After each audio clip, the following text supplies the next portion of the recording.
Word summarization, very good. कौन है ये? खुशबू, वेरी नाइस, बहुत ही बढ़िया। Sanjana, very nice. और कौन है? Arijit, very good. Tanushree, very nice. Mansi, Shubham. Shantanu थोड़ा समराइज कर रहा है कि इसे ऊपर ऊपर के पॉइंट्स लिख रही है? समराइज कर भाई। प्रियंका, सलोनी, बहुत ही बढ़िया।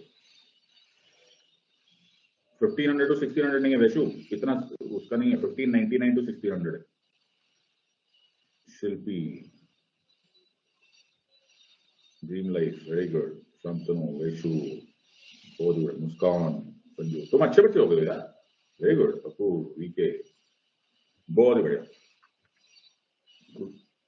तो बहुत ही बढ़िया। ओके, और मुझे ऐसा उम्मीद है कि बाकी सब लोगों ने भी, जिन लोगों ने इस क्लास में नहीं डाला है, एटलीस्ट उन लोगों ने अपने नोट्स बनाए और अपनी नोटबुक्स में उन्होंने ये पूरा का पूरा समराइजेशन किया है। क्योंकि अगर तुम नहीं करोगे तो तुमको कोई फायदा नहीं होने वाला। Are you understanding this one? So the simple सा सिचुएशन ये है, okay, is that you must make your own notes. That's the entire situation and that's the name of the game. Amritpal ji, thank you very much. मेरे को आपका भेजा हुआ message मिल गया है, उसका बहुत बहुत शुक्रिया। ओके, और ये मैंने टेलीग्राम चैनल अब पिन भी कर दिया। So first of all, those of you जो नए ज्वाइन कर रहे हैं, आपका स्वागत है। और दोज ऑफ यू जिन्होंने ज्वाइन किया हुआ है लेकिन हो सकता है ना भूल गए हो, so please watch previous class videos at least 3 times each, specially if you are joining in the middle of the course. ये गलती मत कर बैठना कि इन क्लासेस में ऐसे उड़ते फुड़ते आ जाओ। Okay, please previous classes watch करते हुए आना। Make sure all the previous sessions are thoroughly revised before you come to the class. Read NCERT books, class 6 to 12, ये बहुत जरूरी है। So 6 पढ़े, 7 पढ़े, बेटा 6 to 12 में 6, 7, 8, 9, 10, 11, 12 होता है। Continue reading Lakshmikant, read newspapers, The Hindu or Indian Express every day. Regular doubt sessions होंगे। In fact, अगली क्लासेस से हम doubt section last 15 minute doubt section भी रख लेंगे। जो सबसे ज्यादा जरूरी है कि ये टाइम पास की क्लास नहीं है।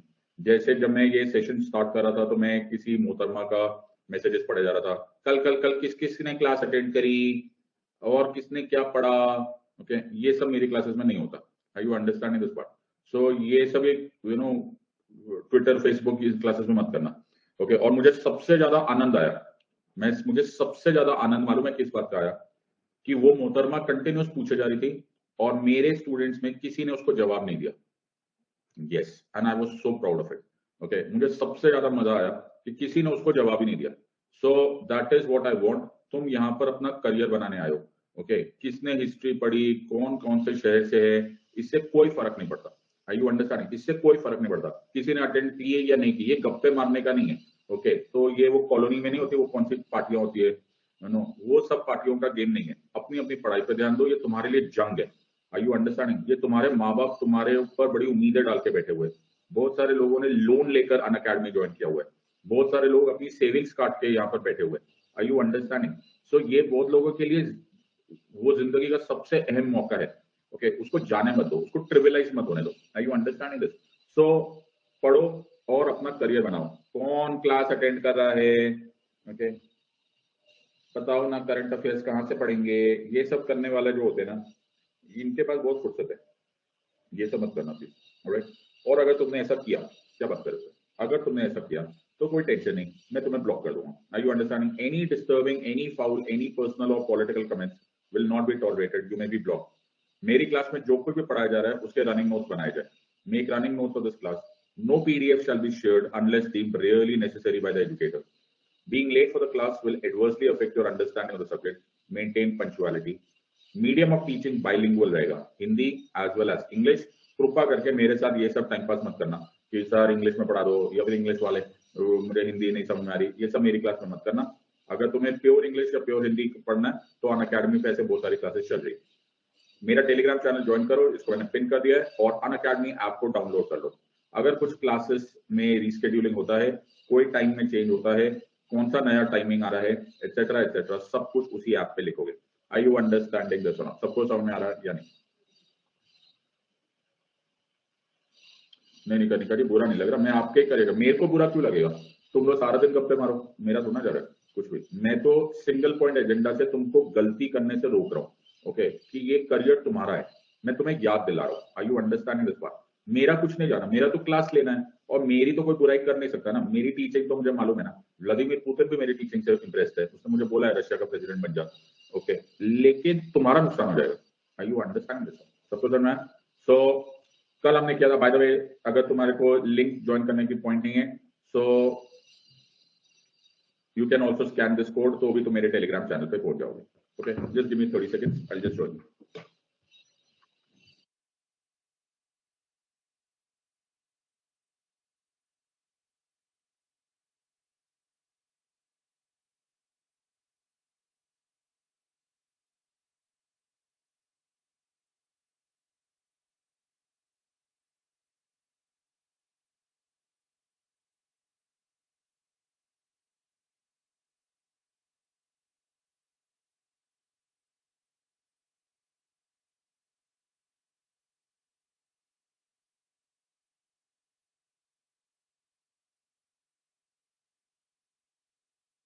ओके, ये देखो, एसएसपी भरद्वाज साहब बोल रहे हैं हम आपको रशिया नहीं जाने देंगे। ओके, चलो कल का रिवाइज है सब कुछ, एवरीवन इज रिवाइज यस्टरडे। तो मैं 30 सेकेंड में सब कुछ रिकैप करूंगा घड़ी के हिसाब से, ठीक है? रेडी? ये सुनो। तो हमने कल किया था east India company India I, ये सुनो। ईस्ट इंडिया कंपनी जब इंडिया आई तो वो ट्रेडर्स के फॉर्म में आई, लेकिन वो ट्रेडर्स नहीं थे, उनके अंदर पॉलिटिकल एंटिटी भी थी, उनको रॉयल चार्टर मिला हुआ था, वो रॉयल चार्टर लेकर उनको मोनोपोली मिली, उन्होंने इंडिया में अपना पॉलिटिकल वर्चस्व बनाया। पहले बैटल ऑफ प्लासी हुआ, तब उनको कॉन्फिडेंस आ गया, फिर 1764 में बैटल ऑफ बक्सर हो गया, मुगल एम्परर्स प्रैक्टिकली पेंशनर्स बन गए, लेकिन ये लोग के पास दीवानी राइट्स आ गया बंगाल, उड़ीसा और बिहार का। इनके पास पैसा आ गया, लेकिन करप्शन आ गई, करप्शन आ गया तो बैंक्रप्सी आ गई, बैंक्रप्सी आ गई तो इनके पास, इंग्लैंड के पास, गवर्नमेंट के पास जाना पड़ा, उनसे 1 मिलियन पाउंड मांगने पड़े।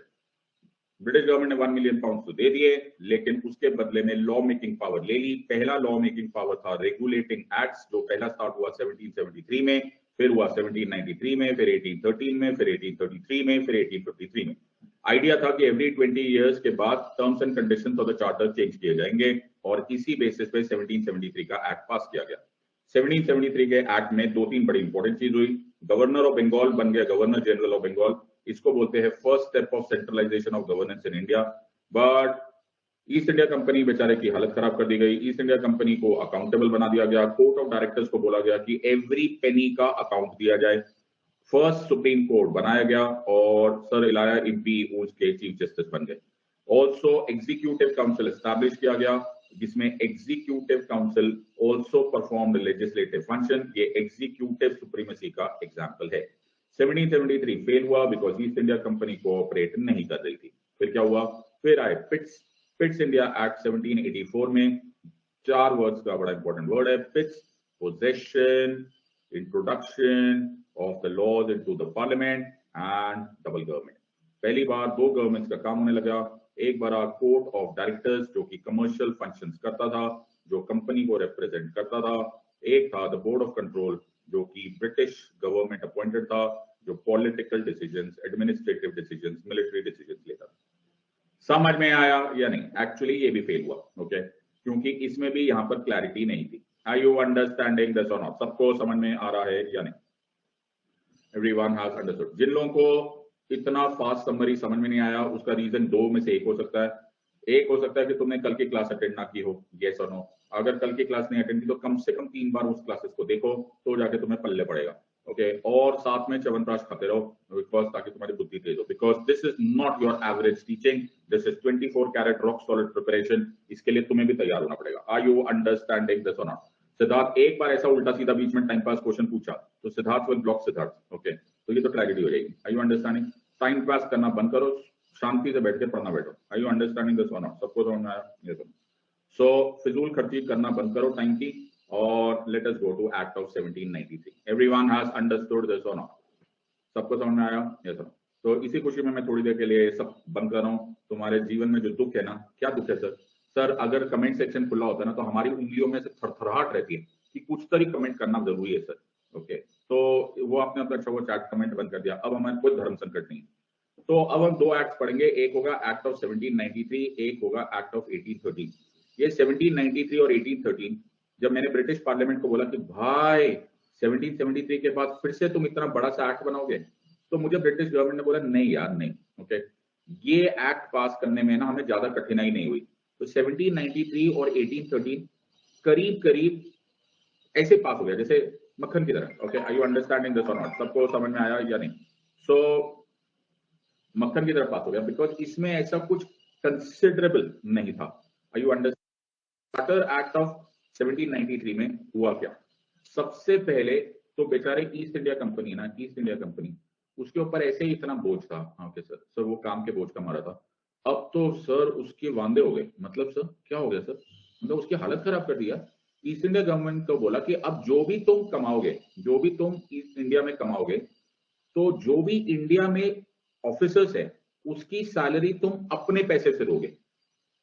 सर ये क्या कर रहे हो यार, मतलब हद ही हो गई। सो जो होम गवर्नमेंट मेंबर्स थे, they were to be paid out of Indian revenues. Okay, तो ये बोलते ना कि जिंदगी खराब होगी बेचारे की। So home government members were to be paid out of Indian revenues. In other words, 1793 को आप बड़े क्लियरली बोल सकते हो that East India Company came more under the financial situation. Trade monopoly जो था उसको 20 साल के लिए और बढ़ा दिया गया, यानी कि ये 1813 तक हो गया। गवर्नर जनरल की पोजीशन ऑफ इन बंगाल बड़े इंटरेस्टिंग फॉर्म से चेंज कर दी गई। अब मैं तुम्हें बताता हूँ 1773 में क्या था। 1773 में sir governor general of Bengal था। अब ध्यान से सुनना ओके बात। और गवर्नर ऑफ बॉम्बे था, ये सुनो। तो गवर्नर ऑफ बॉम्बे और गवर्नर ऑफ मद्रास अगर कोई लेजिस्लेटिव डिसीजन लेते थे, लेजिस्लेटिव डिसीजन लेते थे, सर सुन लिया सर हमने, लेजिस्लेटिव डिसीजन लेते थे, तो गवर्नर जनरल ऑफ बंगाल उसको नेगेटिव बोल सकते थे, बोलते ना मैं नहीं मानता। Are you understanding? Executive decision का इसमें कोई लेना देना नहीं था। Are you understanding this or not? सबको समझ में आ रहा है या नहीं? तो सर 1793 में आपने क्या किया? तो मैंने गवर्नर जनरल ऑफ बंगाल को एक नई पावर दी। आप कौन? मैं ब्रिटिश पार्लियामेंट। अच्छा, तो गवर्नर जनरल ऑफ बंगाल को बोला अगर आप फिजिकली बॉम्बे में प्रेजेंट होंगे, अगर आप बॉम्बे प्रेसिडेंसी में प्रेजेंट होंगे, तो आपकी प्रेजेंस में आप गवर्नर ऑफ बॉम्बे की कोई भी पावर को, किसी भी पावर को, किसी भी डिसीजन को सुपरसीड कर सकते हो। बात समझ में आया या नहीं? उसी तरह से अगर आप गवर्नर ऑफ मद्रास की जुरिस्डिक्शन में होंगे तो आप उनके किसी भी डिसीजन को सुपरसीड कर सकते हो।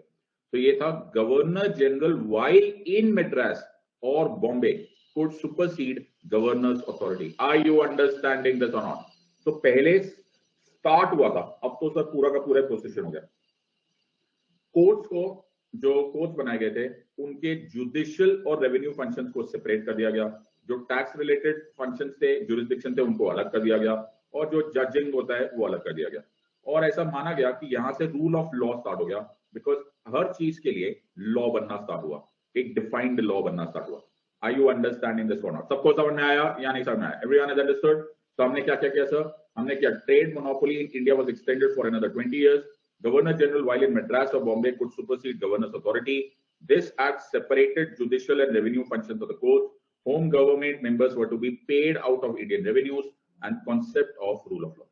Are you understanding this part? हमारे यहाँ पे ह्यूमन राइट्स कमीशन वाले बहुत सारे दुखी लोग आए हुए। क्या हुआ सर? यार कहां से आ गए हो तुम लोग? होम गवर्नमेंट जो ऑफिसर्स है ईस्ट इंडिया कंपनी के सर्विंग इन इंडिया, उनको पेमेंट ईस्ट इंडिया कंपनी अपने बिजनेस में से देगी। यार ये कैसे लोग आ गए हमारी क्लास में? फिर से लो आईक्यू। हर टॉपिक दोबारा रिपीट करता रहूं? फिर से पढ़ाता हूं, रुको रुको, फिर से पढ़ाता हूं, फिर से पढ़ाता हूं, ठीक है? ओके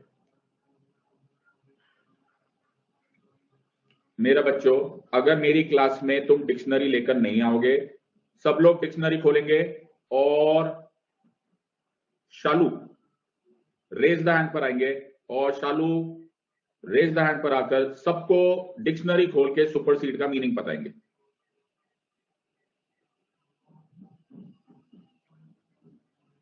अब शालू आंसर देंगे, बाकी कोई कमेंट नहीं करेगा, बाकी कमेंट्स बंद। शालू सबको बताएंगे, बाकी कमेंट्स बंद।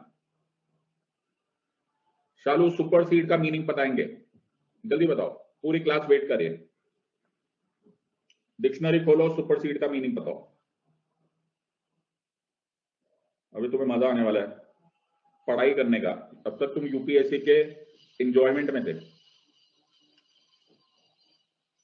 Everyone stop commenting. English Hindi समझ में आती है कि नहीं आती है? Everyone stop commenting. Shalu dictionary खोलो, जवाब दो। सुपरसीड का मतलब क्या होता है?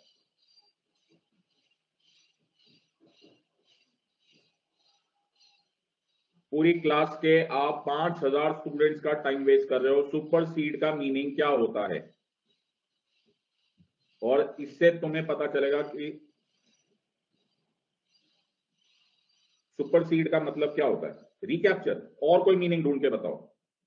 सुपरसीड का मतलब रिकैप्चर है। और कोई मीनिंग बताओ, उसमें और भी वर्ड्स होंगे। तनुजा ने बता दिया। क्या बता दिया? Replace, to take place of somebody, किसी की जगह लेना। अब सब लोग कमेंट करना बंद करो। शालू जी, अगर आपको यह बात मालूम होता है कि किसी की जगह लेना, तो जब गवर्नर जनरल मद्रास में थे और बॉम्बे में थे, तो वो governor of Bombay and Madras की जगह ले लेते थे। क्या ये मुश्किल है? क्या ये मुश्किल है? और आपने अपने आलस की वजह से अपने दोस्तों के 5 मिनट वेस्ट किए आउट ऑफ 2 आवर्स। मुबारक हो आपको, कांग्रेचुलेशन, वेरी गुड। इससे पहले कि आप एक डिक्शनरी खोल के इन मीनिंग को देख लेते, तो आपको लोगों का टाइम बर्बाद नहीं करना पड़ता। और इसीलिए मैं बोल रहा हूं, बेसिक इंग्लिश के लिए आपको डिक्शनरी आपके पास होनी चाहिए। Are you understanding this? और किसी को कुछ ऐसा कुछ पूछना है? और कुछ ऐसा पूछना है? अमित कुमार पूछ रहे, home government members work out of India. Amit Kumar आप जवाब देंगे? रुक जाओ एवरीवन, स्टॉप कमेंटिंग। क्या फेसबुक पे हो तुम लोग? Stop commenting. उंगलियां बाहर करो, आउट ऑफ द कीबोर्ड। तुम लोग आईएएस ऑफिसर्स बन रहे हो, कंडक्टर बन रहे हो? अमित कुमार, होम गवर्नमेंट में होम का मतलब क्या होता है? अमित कुमार, होम गवर्नमेंट में होम का मतलब क्या होता है? होम का मतलब क्या होता है? अमित कुमार, होम का मतलब क्या होता है? कमेंट करो। अमित कुमार, होम में होम का मतलब क्या होता है? होम का मतलब क्या होता है? What does home mean? Home का मतलब क्या होता है? Amit Kumar. Tushar, domestic. Domestic government को आप पूछ रहे हो कि sir domestic government out of India work करेगी? डोमेस्टिक मतलब कहां होगी? डोमेस्टिक मतलब कहां होगी? तो आपने क्यों पूछा इतना बड़ा क्वेश्चन? मैं अब तुम पूरे बैच का टाइम वेस्ट होते हुए देखूंगा।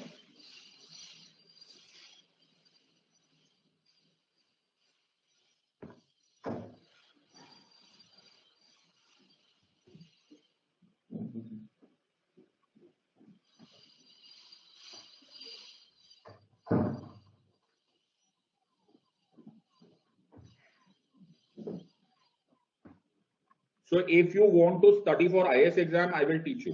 Okay? और ऐसे ही टाइम वेस्ट करना है, बिंदास करते जाएंगे, मेरा कुछ नहीं जाएगा। Now I will increase the speed of my teaching and I will finish your syllabus. Okay? तुम ऐसे पूछते चले जाओ और 2 घंटे में ये टॉपिक खत्म हो जाएगा। ठीक है? जो मैं पढ़ा सकता हूँ वो मैं पढ़ा दूंगा, बाकी मैं तुमको डिक्शनरी के ये मीनिंग समझाता रहूंगा। ओके? कमेंट सेक्शन ओपन है। ओके? और तुम्हें जितना टाइम वेस्ट करना है कर लो। Okay, alright. सो मैं एक और बार इसको रिपीट कर रहा हूं कि trade monopoly in India was extended for another 20 years. So जो 1773 में मोनोपोली स्टार्ट हुई थी, वो 20 साल और एक्सटेंड हुई। जब गवर्नर जनरल मद्रास में थे और बॉम्बे में थे, तो वो गवर्नर की पोजीशन को टेक ओवर कर सकते थे। वाह, वेरी गुड सर। फिर क्या हुआ सर? जो कोर्ट की जुडिशियल पावर थी, जिसमें वो फैसला करते थे on normal criminal civil cases as versus tax functions, वो अलग अलग हो गए थे। होम गवर्नमेंट यानी कि डोमेस्टिक गवर्नमेंट यानी कि घरेलू गवर्नमेंट के जो भी सैलरी देना था, वो अब ईस्ट इंडिया कंपनी देते थे। Are you understanding? और रूल ऑफ लॉ एस्टैब्लिश हो गया था, यानी कि अब हर चीज के लॉ बन गए थे। इस बेसिस पे तुम स्टाफ सिलेक्शन कमीशन में शायद पास हो जाओगे। Very good sir. ना, यू अंडरस्टैंड? सो अब हम धीरे धीरे करेंगे। ये तुम्हें समझ में आया कि रिपीट करूं? जिसको भी रिपीटेशन चाहिए एक और बार बोल दो।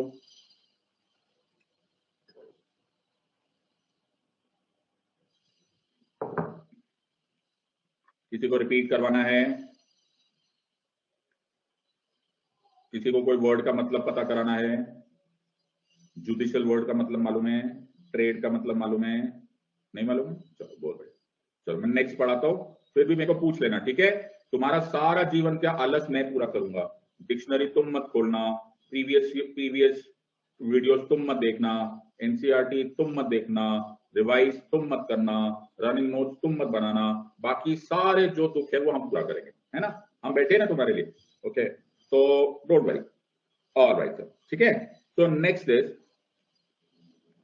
Very very important. नाउ इस वाले काम में, ओके, 1793 में एक मेजर स्टेप हुआ। तुम्हें मालूम होगा कि जैसे एक मैकडॉनल्ड्स होता है, हाँ सर, एक मैकडॉनल्ड्स होता है, तो ये मैकडॉनल्ड है, तो मैं मैकडॉनल्ड्स पे गया, तो मैंने मैकडॉनल्ड्स को बोला, मैंने कहा मैकडॉनल्ड तुम कनॉट प्लेस में भी हो, तुम करोल बाग में भी हो, तुम साउथ एक्स में भी हो, ये इतने सारे मैकडॉनल्ड्स कैसे?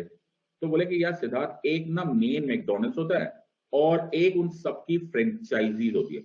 हमने उन सबको लाइसेंस दिया हुआ है, वो हमारे नाम पर ट्रेड करते, वो हमारे नाम पर ट्रेड करते। कुछ ऐसा ही ईस्ट इंडिया कंपनी वाला हो गया 1793 में। तो कंपनी को अथॉरिटी ग्रांट हो गई कि वो licenses to individuals and company employees दे सके to carry out in trade in India. ये ईस्ट इंडिया कंपनी का सबसे ज्यादा खतरनाक मोड़ था, क्योंकि ईस्ट इंडिया कंपनी अब प्रॉफिट के मामले में चली गई और उन्होंने ऐसे ऐसे लाइसेंसेस दिए जिसको प्रिविलेज ट्रेड या फिर कंट्री ट्रेड नाम दिया गया। इस लाइसेंस के अंडर बहुत सारा ओपियम, ओके, चाइना में एक्सपोर्ट हुआ और उसकी स्मगलिंग भी हुई। Majority of people do not know कि चाइना को इंडिया से इतना नफरत क्यों है। हाँ, एक्चुअली जो चाइनीज लोग हैं उनके डीएनए में एक थॉट प्रोसेस बैठ गया, जैसे हमारे डीएनए में एक थॉट प्रोसेस बैठ गया कि हम लोग को अगर मैं तुम्हारे मन में ऐसे एक वर्ड बोलूं और मैं बोलूं कि यार एक कंट्री से कोई आता था, जो आता था वो कुछ सामान लेकर आता था, वो जो सामान लेकर आता था उस सामान की वजह से हमारी कंट्री में वॉर्स हुए, हमारी कंट्री में बर्बादी हुई। तो तुम चाहते ना चाहते हुए तुम उस कंट्री के कुछ बिजनेसमैन से नहीं नफरत करोगे, तुम्हें उस पूरी कंट्री से नफरत हो जाएगी। I hope you understanding. जैसे इस टाइम हमें पाकिस्तान से नफरत हुई पड़ी है कि यार पाकिस्तान ना टेररिस्ट भेजता है। अब पूरा पाकिस्तान तो टेररिस्ट नहीं भेजता, लेकिन हमें पाकिस्तान के लोगों से नफरत हो गई कि यार ये पाकिस्तान में यार हमारे देश में यार हमेशा बर्बादी करते। वैसे ही चाइना में जब ईस्ट इंडिया कंपनी ने लाइसेंस ट्रेड दिया तो ओपियम एक्सपोर्ट और स्मगल होने लगा। यही ओपियम में चाइना में ओपियम वॉर्स हुए थे, थोड़ा बहुत तुमने हिस्ट्री में पढ़ा होगा। And this was one of the reasons कि चाइना कॉलोनाइजेशन में और इतना वीक हो गया था।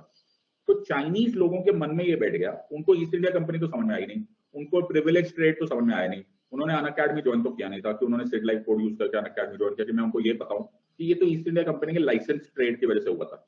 उनको लगा इंडियंस भेज रहे ओपियम, तो ये उनके डीएनए में बैठ गया कि इंडियंस जो ओपियम भेजते थे ना, इसीलिए इंडिया से जो भी चीज आ रही है वो उसको शक की निगाह से देखते। I you understanding? Do you understand? Sir ऐसे पढ़ते सब्जेक्ट को, आई यू अंडरस्टैंडिंग?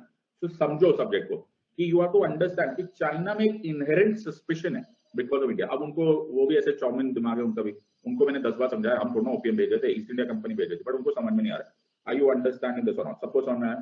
सो ये भी 1793 का ही कॉन्टेक्स्ट है। सो अब मैं तुमको अपने नोट्स दिखा देता हूं, so you will be able to see this once and for all. Okay, so I hope तुम्हें दिखाई दे रहा है। हाँ सर, हमको दिखाई तो दे रहा है। तो चार्टर एक्ट ऑफ 1793 में the act continued the companies rule over British territories in India. Yes, it continued the company's trade monopoly in India for another 20 years. इस एक्ट ने एस्टैब्लिश किया, and I quote, acquisition of sovereignty. जिन में से जिन लोगों को अंग्रेजी भाषा में कमजोरी है कृपा करके डिक्शनरी देख लीजिए। एक्विजिशन का मतलब sovereignty by the subjects of the crown is on behalf of the crown and not in its own right. ये बहुत ही इंपॉर्टेंट बात है। इसका मतलब है, ये लाइन को याद रखो, ये क्वेश्चन आता है कंपनीज पॉलिटिकल फंक्शन, जो भी कंपनी का पॉलिटिकल डिसीजन है वो अब on behalf of British government होगा। तुम ध्यान से याद रखो, मैंने क्या बताया था, इतना डिटेल में हिस्टोरिकल अंडरपिनिंग्स करना जरूरी होता है to be able to answer UPSC question. कोई पढ़ता नहीं है, कोई पढ़ाता नहीं है, तो तुम्हारा नसीब अच्छे, तुम्हें मैं ये पढ़ा रहा हूं और इतना मेहनत करके पढ़ा रहा हूं, तो इसका फायदा उठा लो। You understanding this? तो समझो मैं क्या बोल रहा हूं। तुम्हें याद होगा जब east India company India I थी तो मैंने एक गाना गाया था। क्या गाया था? मैं रंग शरबतों का तुम मीठे घाट का पानी। In other word, east India company शक्ल लेकर आई थी ट्रेडर्स का, लेकिन बैकग्राउंड में वो एक पॉलिटिकल एंटिटी था। Are you understanding? East India Company जब पॉलिटिकल डिसीजंस ले रही थी तो बैकग्राउंड में पॉलिटिकल बैकग्राउंड उनका इंग्लैंड ही था। England, the state of England ही उसको मदद कर रहा था। 1793 आते आते ईस्ट इंडिया कंपनी का डायग्राम चेंज हो गया। मैं सुंदर सा एक डायग्राम बना रहा हूं और डायग्राम है लाइक दिस। क्या है सर? ये क्या हो गया सर? सेम ही डायग्राम है। सेम डायग्राम नहीं है बाबा, जो लाल पीछे था, oh, now the political front was very very clear. अब सबको मालूम पड़ रहा था कि ईस्ट इंडिया कंपनी के जो पॉलिटिकल फंक्शन है वो छुपे हुए नहीं है, वो बैकग्राउंड में नहीं है, it is all being done right in front. बात समझ में आई या नहीं आई? Everyone has understood this part. So अब it was very very clear कि जो भी पॉलिटिकल फैसले किए जा रहे हैं वो actually on behalf of the British government है। तो इसमें क्या लिखा था? Acquisition of sovereignty by the subjects of the crown is on behalf of the crown and not in its own right. तो ईस्ट इंडिया कंपनी को clarified था कि भैया हमारा कोई पॉलिटिकल डिसीजन नहीं। गवर्नर जनरल को और पावर्स मिली, he could override his councils decision under certain circumstances. तो गवर्नर जनरल की पोजीशन थोड़ी सी स्ट्रांग हो गई। He was also given authority over governors of Madras and Bombay when the Governor General was present in Madras or Bombay. He would supersede in authority over the governors of Bombay and Madras. इतना प्यार से, इतना detail में ना तुम गर्दन कटवा दो तुमको तो भी ऑफलाइन क्लास में नहीं पढ़ाया जाएगा। 1793 का एक्ट 30 सेकंड से ज्यादा नहीं पढ़ाया जाता। ओके, लेकिन अब तुम्हें करना है, इसमें अपना नसीब बढ़ाना है कि तुम्हें फेसबुक ट्विटर खेलना है, वो तुम्हारी मर्जी। The salaries of the staff and the board of control were also now charged to the company. So after all expenses, so सारे expenses भी ईस्ट इंडिया कंपनी को बोला गया और ईस्ट इंडिया कंपनी को बोला गया कि तुम्हें ब्रिटिश गवर्नमेंट को हर साल 5 लाख रुपया एक्स्ट्रा भी देना है। सर आप ना ऐसे करो, ईस्ट इंडिया कंपनी को ना सर धो डालो, सर बर्बाद कर दो बेचारों को। ऐसे ही है भैया, 1 मिलियन पाउंड लिए, मजाक है कि मैं छोड़ूंगा क्या? Company was granted the authority to grant licences to individuals and company employees to carry on trade in India. This was known as privilege of country trade और इसी की वजह से ओपीएम गया China. Are you understanding this or not? इसके आगे UPSC को यही नहीं मालूम है कि पूछना क्या है। Are you understanding this or not? सबको समझ में आ रहा है या नहीं? तो बेटा मेहनत कर लो, मेहनत कर लो। ये 1-2 टाइम है जब तुम मेहनत करोगे, वरना जिंदगी भर ना सर गोभी आलू खरीदते रह जाओगे। Are you understanding? इसी टाइम पढ़ लो। अगर आईएएस आईपीएस ऑफिसर बनना है तो इसी टाइम है, नहीं तो जिंदगी भर ना यही रोते रहोगे, नहीं इस टाइम सब्जियां बड़ी महंगी हो गई है, सब्जी नहीं खाएंगे, दाल खाएंगे। Are you understanding this? सबको समझना। तो बाद में बड़ा पछतावा होगा जब तुम्हें अनअकैडमी में कोई दिख जाएगा कि यार ये हमारे साथ ही पढ़ता था, आज डीएम बन गया और हम लोग डी रह गए। शताक्षी बोले सर हिस्ट्री टीचर ने भी इतना डिटेल में नहीं पढ़ाया ये एक्ट। कोई नहीं पढ़ाता बेटा, सिर्फ मैं ही पढ़ाता हूँ, चिंता ना करो, पढ़ लो तुम लोग। ऑलराइट एवरीवन, चले आगे। फिर हम पढ़ेंगे act of 1813। Everyone has understood this or not? Very good sir. So sir आपने बोला था एक्ट ऑफ 1813 भी आसानी से हो रहा है, कुछ भी बोला हिस्ट्री ऑप्शनल पढ़ा दो। मेरे को हिस्ट्री बड़े अच्छे से याद है, मैं पढ़ा सकता हूँ हिस्ट्री ऑप्शनल, कोई टेंशन नहीं। मैं नेक्स्ट पढ़ाऊंगा, 1994 से पढ़ाना स्टार्ट करूंगा। क्यों सर? 1994 में आई थी तुझे देखा तो ये जाना सनम, that was history in the making. Sir Bollywood history की बात नहीं हो रही है, हिस्ट्री ऑप्शनल की बात हो रही है, तो वो सब नहीं पढ़ाया जाता अपने से। राज मल्होत्रा जब सिमरन से मिला वहीं से हमारी जिंदगी स्टार्ट हुई है। सर हद हो गई यार, हमारे लिए हिस्ट्री वहीं से स्टार्ट हुई है सर। और सर कुछ भी है यार। ओके आगे पढ़ो। सो एक्ट ऑफ 1813 पढ़ेंगे और एक्ट ऑफ 1813 यहां पर एक कमाल हो गया। ओके कमाल होने के लिए मुझे तुम्हें अपने एक परम मित्र से मिलवाना पड़ेगा। मिलोगे? हाँ सर। मेरा परम मित्र उसका नाम है नेपोलियन बोनापार्ट। क्या बात कर रहे हो, आपका परम मित्र है? हम स्कूल में साथ में थे। सो नेपोलियन बोनापार्ट ने, आई होप कुछ तो ऐसे नादान परिंदे होंगे जरूर जिनको शायद इसके बारे में भी ना मालूम हो, इसलिए मैं बता देता हूँ। सर इतना बुरा हाल किसी का नहीं है, होता है बेटा, होता है, सबका होता है। तो ये फ्रेंच एम्परर थे और बड़े पावरफुल फ्रेंच एम्परर थे और इन्होंने इंग्लैंड की जिंदगी बड़ी खराब की हुई थी। सो नेपोलियनिक वॉर्स माने गए, अगर तुमने हिस्ट्री पढ़ा, मुझे मालूम तुम्हारे कोर्स में है कि नहीं। सो नेपोलियनिक वॉर्स में इंग्लैंड बड़ी बुरी तरह से क्रश हुआ। तो जब नेपोलियन बोनापार्ट सक्सेसफुल हो गया तो उसने एक कॉन्टिनेंटल सिस्टम निकाला। ये क्या था सर? ये एक और तरीके से नाम से वही है जो अमेरिका आजकल करता है। अमेरिका आजकल सैंक्शंस निकालता है, वो कॉन्टिनेंटल सिस्टम था। और उसने 2 डिक्रीज निकाली, एक था बर्लिन डिक्री और एक उसके बाद थी मिलान डिक्री। ओके, तो इस बर्लिन डिक्री और मिलान डिक्री में इसका आइडिया ये था कि इंग्लैंड को इकोनॉमिकली डिस्ट्रॉय कर दो। तो मैंने बोला कैसा डिस्ट्रॉय करेगा बाबा? तो बोला इंग्लैंड को है ना हम लोग ऐसा कर देंगे कि उसके जितना ओवरसीज ट्रेड है, जो भी एक्सपोर्ट इंपोर्ट हो रहा है ना, उसको हम बंद कर देंगे। तो वो क्या करेंगे, हम इतना ज्यादा जिस भी कंट्री को बोलेंगे कि भैया अगर तुम इंग्लैंड के साथ ट्रेड करोगे ना, तो एक तो तुम हमारे दुश्मन हो जाओगे और दूसरा हम बड़े भयंकर टैक्सेस लगा देंगे तुम पे। तो आइडिया क्या था? इसी को बोला गया continental system. This was an ambitious scheme designed to bring about collapse of Britain by means of stranglehold on its vital overseas trade. So direct military attack ना करके सैंक्शंस लगा के बर्बाद करे। सर ये old wine in a new bottle नहीं है। America भी तो ऐसे ही करता है, रशिया से लड़ तो सकता नहीं है, लेकिन वो सैंक्शन लगा लगा के उसको बर्बाद करने की कोशिश कर रहा है। बेटा बड़ा पावरफुल मैकेनिज्म है, बड़े पुराना आइडिया है, ये नेपोलियन ने इन्वेंट किया। तो ऑल्दो नेपोलियन मेरा अच्छा दोस्त था, लेकिन इंग्लैंड ने मुझे फोन किया, बोला Siddharth brother what should we do, क्या करें हम? मैंने कहा क्या करें मतलब क्या होता है? और टैक्स लगा दो तुम। ओके, तुम जहां पर भी तुम्हारी कंपनीज काम कर रही है, कंपनीज को बोलो और टैक्स लगाएंगे, कम से कम कुछ तो भरपाई होगी, तुम्हारे पास कुछ तो खाने पीने को रहेगा। तो इंग्लैंड बोला सीधा देयर इज अ प्रॉब्लम। मैंने कहा क्या हुआ? बोला जो इंडिया है ना, इंडिया में अपन टैक्स लगाए भी तो कितना टैक्स लगाए? मैंने कहा मतलब? कहते एक ही कंपनी को तो अलाउड है वहां पे ट्रेड, ईस्ट इंडिया कंपनी को, उनको मोनोपोली है, एक ही कंपनी से हम कितना टैक्स ले लें? मैंने कहा नादान परिंदे, लो आईक्यू है तुम्हारा, है तुमको ना फुटबॉल लग गई है सर पे, थोड़ा दिमाग यूज करो। मैंने कहा मतलब ईस्ट इंडिया कंपनी एक ही कंपनी है, मोनोपोली में, मोनोपोली किसने दी? बोला हमने दी। तो कौन ले सकता है? हम ले सकते हैं, तो ले लो। ओह are you understanding this or not? ज्यादा कंपनीज को अलाउ करो ट्रेड, ज्यादा कंपनीज ट्रेडिंग करेगी, हर एक से टैक्स लो और नेपोलियनिक सिस्टम को तुम बाईपास कर जाओगे। वाला पता हो सर, इसका भी भला हो गया। Are you understanding this part? So because of the Napoleonic Wars, companies monopoly over Indian trade terminated. सबको समझ में आया या नहीं? Everyone has understood this or not? सबको समझ में आया या नहीं?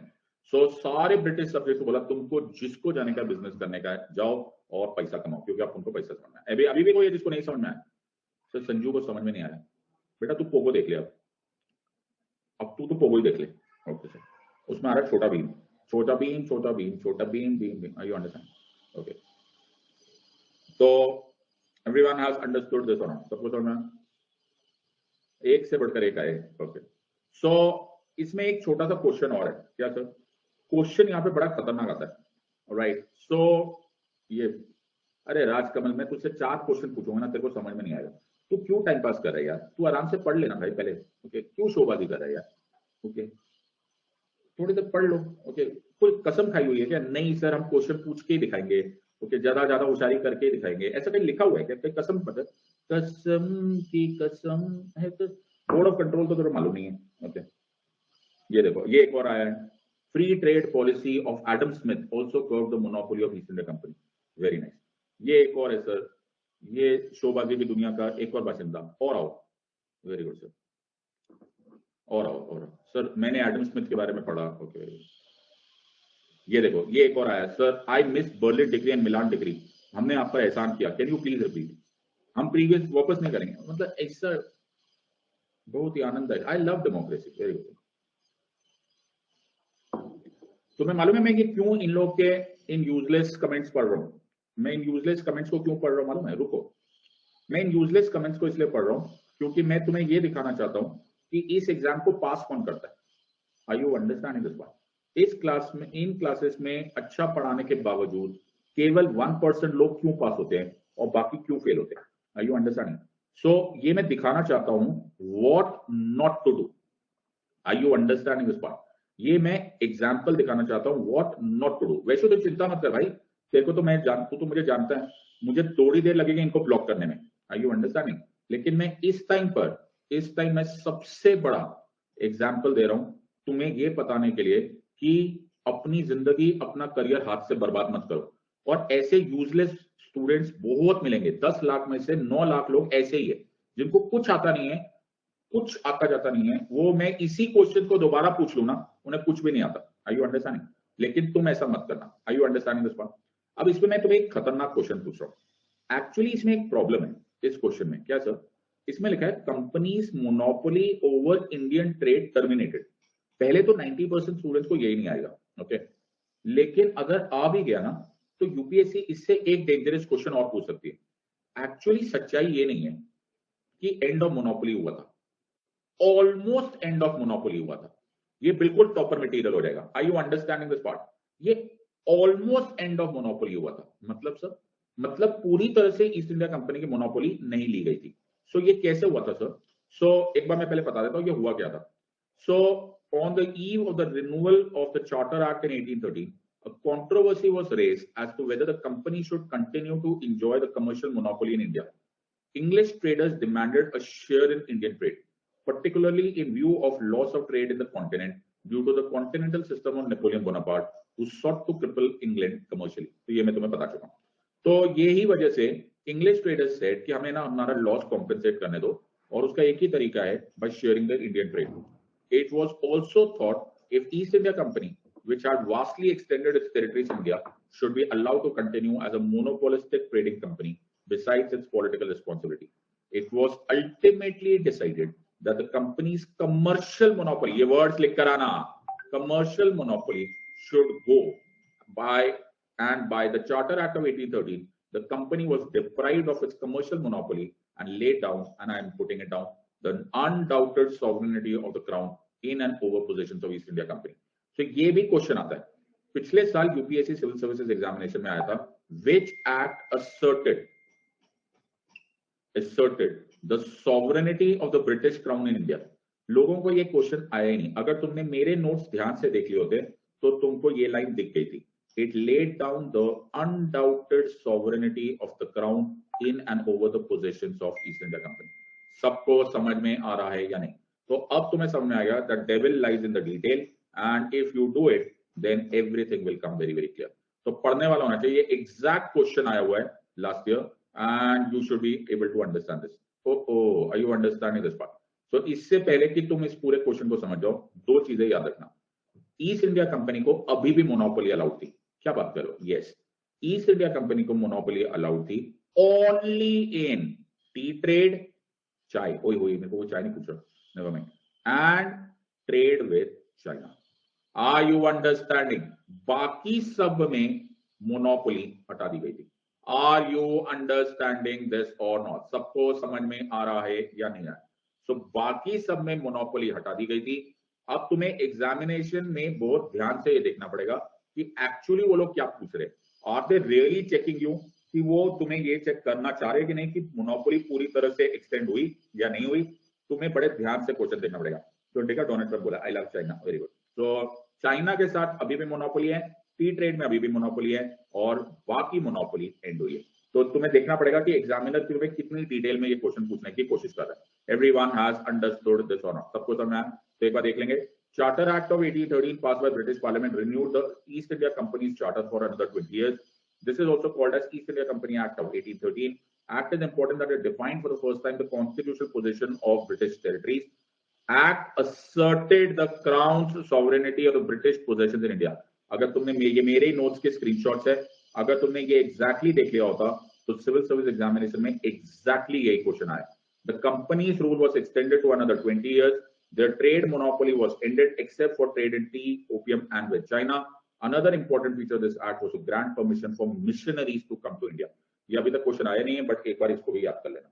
Are you understanding this or not? सबको समझ में आ रहा है या नहीं आ रहा? बहुत ही खुशी की बात है सर, और इसी खुशी में यूपीएससी सिविल सर्विस एग्जामिनेशन का ये क्वेश्चन। ओरी बाबो, are you understanding? Consider the following statements. ये सिविल सर्विस एग्जामिनेशन 2019 का क्वेश्चन। Throughout the Charter Act of 1813, it ended the trade monopoly of East India Company except for trade in tea and trade with China. तुम्हें अब समझ में आ गया कि तुम्हें 24 कैरेट रॉक सॉलिड पढ़ाया जा रहा है। Are you understanding? 2. It asserted the sovereignty of the British Crown over Indian territories held by the company. Revenues of India were now controlled by the British Parliament. Which of the statements given above is or are correct? 1 and 2 only, 2 and 3 only, 1 and 3 only, and 1, 2 and 3. सबको समझ में आ रहा है या नहीं? Everyone, you have 30 seconds to answer this question and answer दो. तो अब समझ में आ जाएगा कि तुम पढ़ रहे हो कि टाइम पास कर रहे हो. बहुत ही बढ़िया सर, बहुत ही बढ़िया.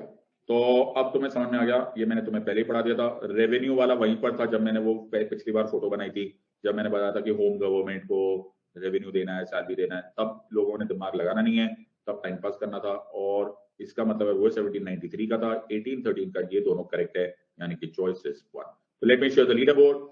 और आनंद, नैश्विता, पीयू, करण, गोकू, प्रांजल, निशु, प्रभात, अदिति एंड स्वास्थ्य. तो जिन लोगों का करेक्ट आ गया, मैं तुमको मुबारकबाद देना चाहता हूं कि तुम लोग सही रास्ते पे निकल पड़े हो. बाकी लोग जाग जाओ इससे पहले कि तुम बहुत लेट हो जाओ.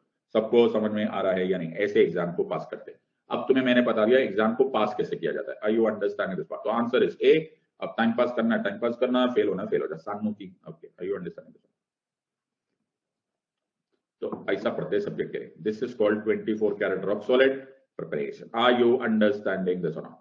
इसी खुशी में अब हम स्टार्ट कर रहे हैं एक्ट ऑफ 1833. सबको समझ में आ रहा है या नहीं आ रहा? ओके, आगे चले.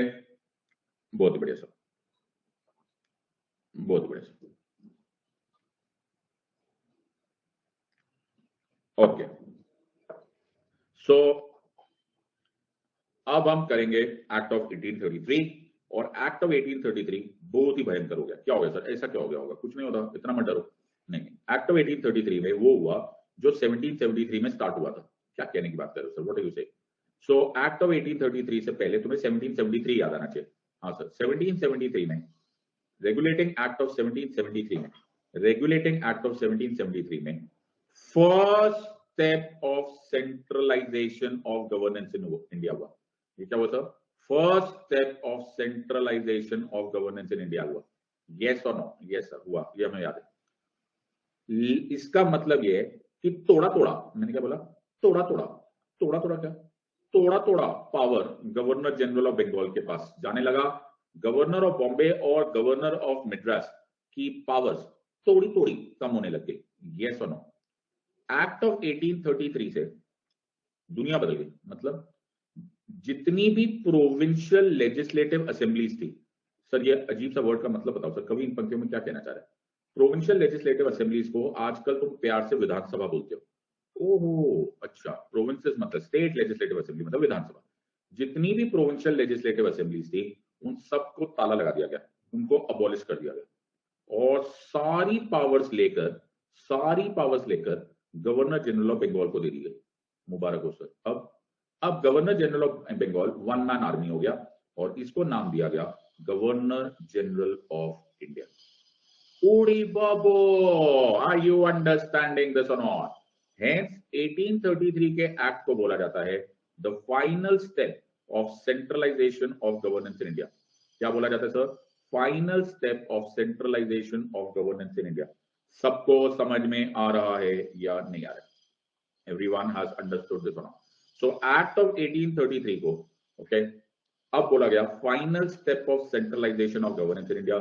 गवर्नर जनरल ऑफ बंगाल की जगह अब बन गया गवर्नर जनरल ऑफ इंडिया. अब जो लॉज थे ये पार्लियामेंट ऑफ इंग्लैंड वैसे ही पास करता था जैसे आजकल इंडियन पार्लियामेंट पास करता है. यानी कि मोशन आता है, डिबेट होता है, डिस्कशन होता है, और इसलिए उनको एक्ट्स बोला जाने लगा. तो जैसे तुम्हें अभी मालूम है इंडियन पीनल कोड, ये कोड, वो कोड, ये सब एक्ट्स है. उसी तरह से ईस्ट इंडिया कंपनी को बोला गया कि तुम ना ज्यादा टाइम पास मत करो, अब तुम जो भी कर रहे हो इन ट्रस्ट फंक्शन कर रहे हो. यानी कि जो भी तुम कर रहे हो वो सिर्फ East India company British government के बिहाफ पे कर रही है. Are you understanding this part? William Bentinck को बना दिया गया as the governor general of India. Please remember it deprived the governors of Bombay and Madras there. Sir भूलेंगे नहीं सर, नहीं भूलेंगे, चिल्ला के बोलो सर. चिल्लाना स्टार्ट करो. Legislative powers. कौन सी पावर है? Legislative power. तो ये जो भी सेंट्रलाइजेशन वेंट्रलाइजेशन चल रहा है ये कौन सी पावर से चल रहा है sir?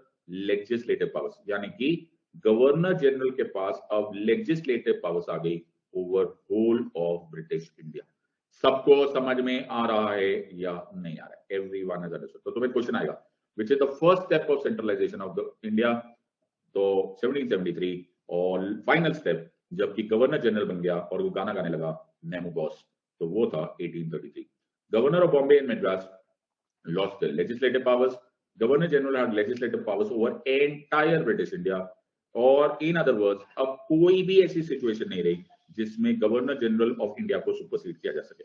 Are you understanding this or not? सबको समझ में आ रहा है या नहीं? Are you understanding this or not? सबको समझ में आया या नहीं sir? So now you can understand this. So Bengal prominent जगह हो गई।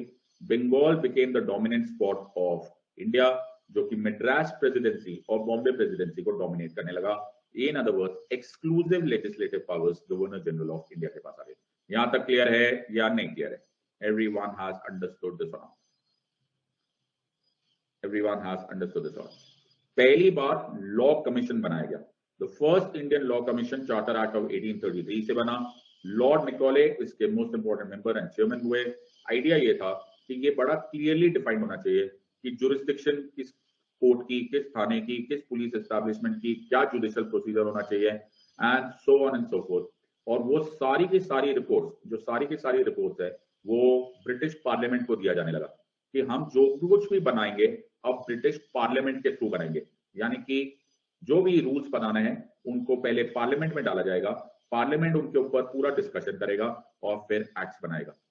यही वजह से 1833 को बोला जाता है अब रेगुलेशंस नहीं रही, अब एक्ट्स बन गए। अब फर्क समझ में आया कि नहीं? अगर एक एग्जीक्यूटिव बॉडी, एक सरकारी विभाग एक कुछ प्रोसीजर निकाल देता है तो उसको रेगुलेशन बोलते हैं, लेकिन जब वो लॉ का फॉर्म बन जाता है तो उसको एक्ट बोलते हैं। तो अब रेगुलेशन नहीं पास होंगे तो आप सर 3 गुना लगान नहीं मांग सकते ना? नहीं, अब 3 गुना लगान नहीं मांग सकते, चाहे तुम क्रिकेट जीतो चाहे तुम क्रिकेट हारो। Are you understanding this or not? सबसे मजेदार बात हुई कि ये ऑलमोस्ट वर्ड गायब हो गया। क्या बात हो गया sir? This was actually when end of all monopoly was stopped. Actually speaking, end of all monopoly यहीं पर हुआ, but primarily हम लोग end of monopoly को 1813 से याद रखते हैं। जो थोड़ा बहुत रखा सका था ना वो खत्म इससे हुआ, लेकिन आंसर में तुम एक्ट ऑफ 1813 को ही मोनोपोली से, because that was the first time monopoly को हटाया गया था। Are you understanding this or not? सबको समझ में आ गया? Yes or no? सो बहुत दुख की बात हुई सर, दिल टूट गया हमारा। एवरीवन हैज अंडरस्टूड दिस बात। अब तुम्हारे मन में कोई ना कोई ख्याल जरूर आ रहा होगा। क्या सर? ख्याल ये आ रहा होगा कि सर ये आप सेंट्रलाइजेशन लड़ क्यों रहे हो? हाँ, ये सारा टाइम सेंट्रलाइजेशन की लड़ाई क्यों कर रहे हो आप? हाँ, ये बात भी ठीक है। तो सेंट्रलाइजेशन ऑफ गवर्नेंस था क्या? तो इससे पहले कि मैं इस क्वेश्चन का जवाब दूं, मुझे तुमको एक चीज बतानी पड़ेगी। क्या बताना पड़ेगा सर? वो बताना ये पड़ेगा कि कौन सी टाइप की गवर्नमेंट अच्छी होती है। कौन सी टाइप की अच्छी होती है मतलब कि सपोज ये कंट्री है और सारी की सारी गवर्नेंस पावर एक ही के पास हो, जिसको बोलते हैं सेंट्रलाइजेशन, ये अच्छा होता है। या फिर हर स्टेट को, हर एरिया को अपनी अपनी गवर्नमेंट चलाने का मौका मिले, ये अच्छा होता है। कौन सा अच्छा होता है सर? डिसेंट्रलाइज अच्छा होता है कि सेंट्रलाइज अच्छा होता है? सर हमें नहीं पता, फिर भी सोच रहा सर डिसेंट्रलाइज अच्छा होता है। सर डिसेंट्रलाइज मालूम है क्यों अच्छा होता है? क्या हो गया? क्योंकि ना सर जैसे आप कैपिटल ऑफ द कंट्री में बैठे हो। हाँ, मैं तो कैपिटल में बैठूंगा ना, मैं तो प्रेसिडेंट हूँ। हाँ, तो आप बैठे हो, ओके, आप दिल्ली में बैठे हो और आप यहां से सारी सरकार चला रहे हो। आपको कैसा पता चलेगा सर केरला में क्या प्रॉब्लम है? हाँ, उड़ीसा में क्या प्रॉब्लम है? हाँ, हिमाचल में क्या प्रॉब्लम है? गुजरात में? Are you understanding? In other words decentralise जो गवर्नमेंट होती है उनको they are aware of ground realities. Yes sir, और जो ग्राउंड रियलिटीज के अनुसार वो अपनी सरकार चला सकते हैं। हाँ, ये बात तो है। सर आपके मन में थोड़ा शक वाली स्मेल आ रही है। शक इसलिए हो रहा है कि हाउ अबाउट अगर मुझे ये पता चल जाए, नहीं अगर मुझे ऐसा पता चल जाए कि ठीक है ग्राउंड रियलिटीज पे सरकार अच्छी चल रही है, लेकिन कोई स्टेट ऐसा है या कोई ऐसा प्रोविंस है जो मेरे खिलाफ होने वाला है, तो मैं क्या करूं? सर खिलाफ मत होने दो, सारी पावर कॉन्सेंट्रेट कर लो, सारी पावर अपने पास रख लो। जब इनके पास पावर ही नहीं होगी तो ये करेंगे क्या? इन अदर वर्ड्स क्या करो? सेंट्रलाइजेशन। इन अदर वर्ड्स क्या करो? Centralisation. So welfare of the people के लिए क्या अच्छा होता है? Sir welfare of the people के लिए डिसेंट्रलाइजेशन अच्छा होता है। Yes sir. और कंट्रोल के लिए क्या अच्छा होता है? सर कंट्रोल के लिए सेंट्रलाइजेशन अच्छा होता है। ब्रिटिश गवर्नमेंट क्या करना चाहती थी? वेलफेयर? नहीं सर, कुछ भी बोल रहे हो। ब्रिटिश गवर्नमेंट कंट्रोल चाहती थी, इसीलिए वो धीरे धीरे धीरे धीरे धीरे धीरे धीरे धीरे धीरे धीरे सेंट्रलाइजेशन बढ़ा रही थी। Are you understanding this or not? सबको समझ में आया या नहीं? इसी धीरे धीरे धीरे धीरे धीरे धीरे सेंट्रलाइजेशन को बोला जाता है कॉलोनाइजेशन। ओरी बाबो, समझ में आ रहा है या नहीं? समझ में आ रही है या नहीं? इसी धीरे धीरे धीरे धीरे सेंट्रलाइजेशन को कॉलोनाइजेशन बोलते हैं। सो 1833 तक एक्चुअली प्रैक्टिकली स्पीकिंग हमारी कॉलोनाइजेशन कंप्लीट हो गई थी। इसको बोलते हैं सब्जेक्ट समझना। Are you understanding this or not? सबको समझ में आ रहा है? ऐसे पढ़ते पॉलिटी। इससे पहले जो तुम पढ़ रहे थे उसको बोलते हैं time pass. Are you understanding this or not? सबको समझ में आ रहा है या नहीं? So the Governor General of Bengal became the Governor General of India. First Governor General of India was Lord William Bentinck. This was the final step of centralization in British India. Central legislature start हो गया. Act took away the legislative powers of Bombay and Madras. Act ended the activities of East India Company as a commercial body. ये purely interest body हो गई। बोला अब commercial decision भी तुम हमसे पूछ के लोगे, यानी कि तुम पूरी तरह से एडमिनिस्ट्रेटिव बॉडी हो गई। और फिर डोनाल्ड ट्रंप ने क्या बोला? सर डोनाल्ड ट्रंप कहां से आ गए? Companies trade links with China were also closed up. Sir I love China फाड़ दिया आपने? Yes sir. Are you understanding this? सबको समझ में आ रहा है या नहीं? Everyone has understood this or not? सबको समझ में आया नहीं? एक्ट ऑफ 1833 को एक नाम और दिया जाता है। क्या बात करो? तो तुम्हें मैंने ज्योग्राफी पढ़ाई है कभी? अरे ज्योग्राफी मुझे बड़े अच्छे जाती है। अच्छा, सो एक्ट ऑफ 1833 को सेंट हेलेनास एक्ट भी बोलते हैं। तो मैं तुमको थोड़ी सी ज्योग्राफी पढ़ा देता हूँ। हाँ सर, तो ये जो बड़ा सा एरिया है ना, इसको अफ्रीका बोलते हैं। क्या बात कर रहे हो सर? और ये जो ओशन है ना, इसको साउथ अटलांटिक ओशन बोलते हैं। और ये बाजू ना साउथ अमेरिका है। वाह, कितना आता है मेरे को। ओके, और ये जो ऊपर दिख रही है तुमको, हाँ सर दिख रहा है, ये यूरोप है। यूरोप? क्या बात कर रहे हो? अरे हाँ, तो अगर तुम यूरोप से शिप से बैठो, तो शिप से बैठोगे तो शिप आई शिप आई शिप आई शिप आई, कहाँ पहुंचने का है? अपने को इधर कहीं पहुंचने का है, अर्थ के बाहर। अर्थ के बाहर नहीं है, गोल घुमा के। अच्छा, इंडिया पहुंचने का है अर्थ के बाहर। तुम्हें ज्योग्राफी बिल्कुल भी नहीं आती? अच्छा, तो ये जो शिप आई शिप आई शिप आई शिप आई शिप आई, ये क्या हो रही है सर? घूम रही है ना शिप? अच्छा, टर्न मार रही है। तो जब इतना सा शिप टर्न मार रहा है, तो अभी इंडिया बहुत दूर है बाबा। तो चाय पीने के लिए ना ये लोग यहाँ रुक जाते हैं। क्या बात करो, ये एक ना वेटिंग पॉइंट हो गया था for most of the ships to refresh and to get more fuel and all that stuff. इस आइलैंड को नाम दिया गया सेंट हेलेना। तो होते ना कुछ कुछ होते ना, वो ट्रेन होती है, वो कोटा जंक्शन पे रुक जाती है, ये वैसे ही जंक्शन था। You understand? मजेदार बात ये थी कि ये Saint Helena was under East India company. क्या बात करो, यस। तो 1673 में डच लोगों ने इसको ऑक्युपाई कर लिया था, बट ईस्ट इंडिया कंपनी ने इसको ऑक्युपाई कर लिया था। और 1659 से इनके पास था, फिर 1673 में रीऑक्युपाई हो गया था। 1673 में ईस्ट इंडिया कंपनी ने, चार्ल्स टू मतलब उनके किंग ने, इनको ईस्ट इंडिया कंपनी को इसके राइट्स दे दिए थे। सर ईस्ट इंडिया कंपनी के ना दिन नहीं अच्छे चल रहे, क्या हो गया? एक्ट ऑफ 1833 से सेंट हेलेना आइलैंड को ईस्ट इंडिया कंपनी से वापस ले लिया गया। सर ये सरकार की मजे होती है ना, जब मर्जी वो राइट्स दे दे, जब मर्जी वो ले ले। मैंने तुम्हें पहले ही बोला है, अगर कुछ चाहिए तो लॉ मेकिंग पावर लेना। आई यू अंडरस्टैंड? तो ईस्ट इंडिया कंपनी बहुत स्मार्ट बन गई थी कि सेंट हेलेना हमारा है, हमारा है। ईस्ट इंडिया कंपनी के वो राइट्स खत्म कर दिए गए, और ब्रिटेन ने, गवर्नमेंट ने ये पूरा का पूरा ईस्ट इंडिया कंपनी से लेकर ब्रिटिश गवर्नमेंट को दे दिया। क्योंकि सेंट हेलेना इस एक्ट की वजह से ब्रिटिश गवर्नमेंट के पास वापस आ गया, इसीलिए इस एक्ट को सेंट हेलेना एक्ट भी बोलते हैं। वाला, इसको कहते हैं simplicity and the genius of understanding the subject. तो ये क्या बोल रहे हैं? ये बोले जिंदगी बर्बाद हो गया। Very good sir. तो ईस्ट इंडिया कंपनी का डायलॉग है, बेचारे दुखी हो गए सर, बहुत दुखी हो गए। Are you understanding this or not? So this was the end of Act of 1833, hence also called as St. Helena Act. Are you understanding this or not? तो अब ये किसके पास आ गया सर? अब ये इंग्लैंड के पास है। किसके पास है? इंग्लैंड के पास। Are you understanding? सबको समझ में आ रहा है या नहीं? So मैंने तुम्हें सब कुछ पढ़ा दिया, अब याद क्या रखना है कि तुम्हारी मर्जी। We will take a 5 minutes break and we'll continue with the Act of 1853. Are you understanding this one?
Friends all okay, very good, ये हो ना अच्छे बच्चे वाले, very nice.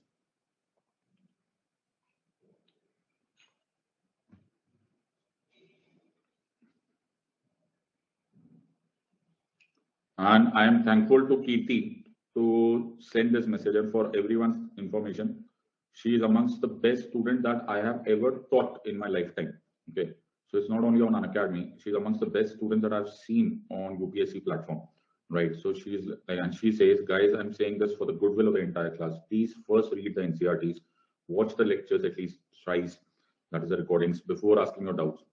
So please everyone do this. Okay, जब ऐसा कोई topper तुमको ये बात बोलता है, और वो टॉपर इस लेवल पे टॉपर है कि मैं गारंटी से बोलता हूँ कि जिस साल कीर्ति एग्जाम देगी, जब भी देगी, Kirti is going to break records. Okay, and this kind of students अगर हमारी क्लास में यहाँ पर है, तो I think you should learn from your competition.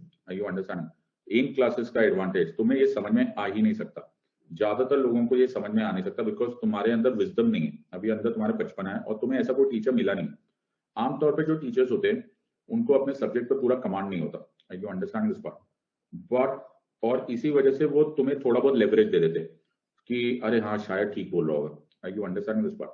सो मैं वैसा टीचर ही नहीं, यू अंडरस्टैंड? पॉलिटी में ऐसा एक अल्फाबेट नहीं है, कॉन्स्टिट्यूशन में एक ऐसा अल्फाबेट नहीं है जिसपे मेरा 100% कमांड नहीं है, यू अंडरस्टैंड? तुम इसको एरोगेंस बोलो, मैं इसको कॉन्फिडेंस बोलता हूँ, यू अंडरस्टैंड? और मैंने इसके लिए बहुत मेहनत करी, मैंने इसके लिए इतनी मेहनत करी है जितनी तुम सोच भी नहीं सकते।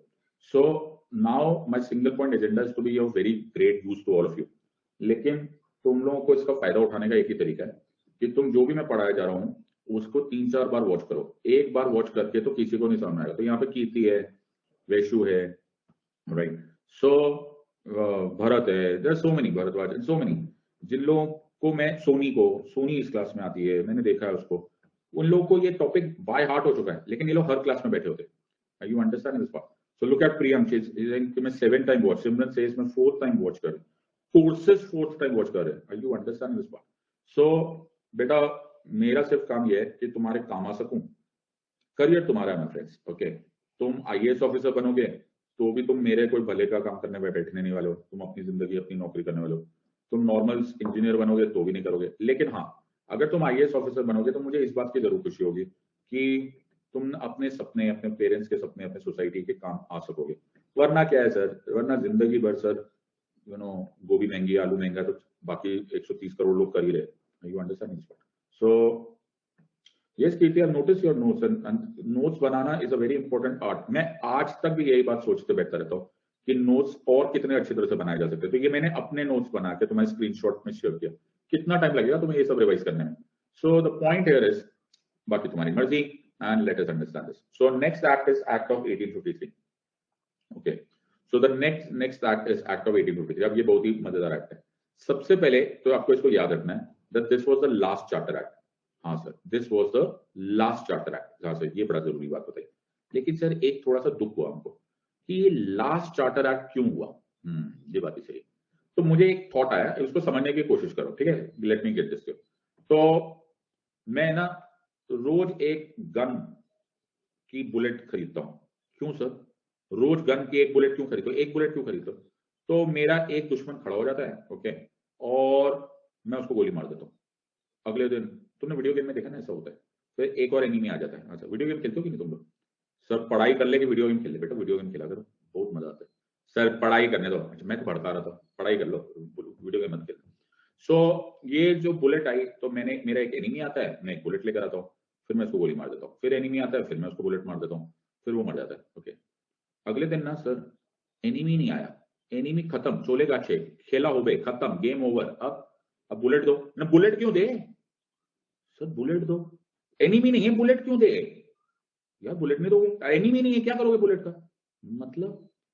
मतलब ईस्ट इंडिया कंपनी में अब कुछ नहीं रहा। It was nearly converted into a company. It is nearly a company, केवल एक कंपनी बन के रह गई। इस नियरली कंपनी को अब कंट्रोल करने की कोई जरूरत नहीं है। उड़ी बाबो, रेगुलेट करने की कोई जरूरत नहीं है।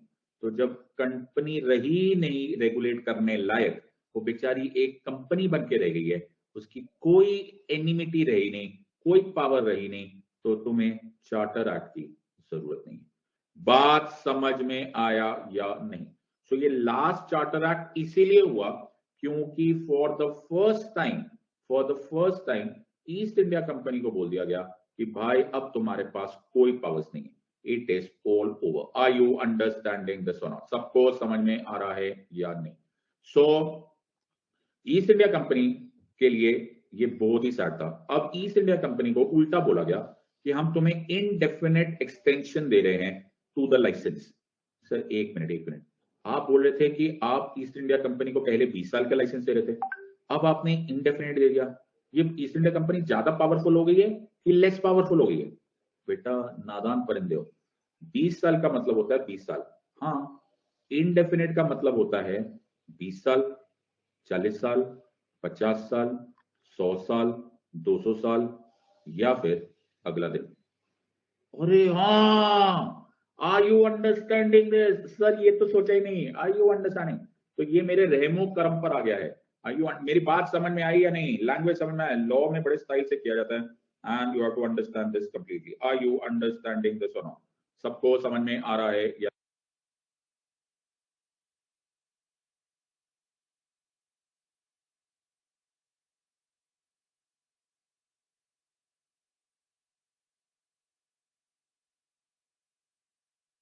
सबको समझ में आ रहा है या नहीं?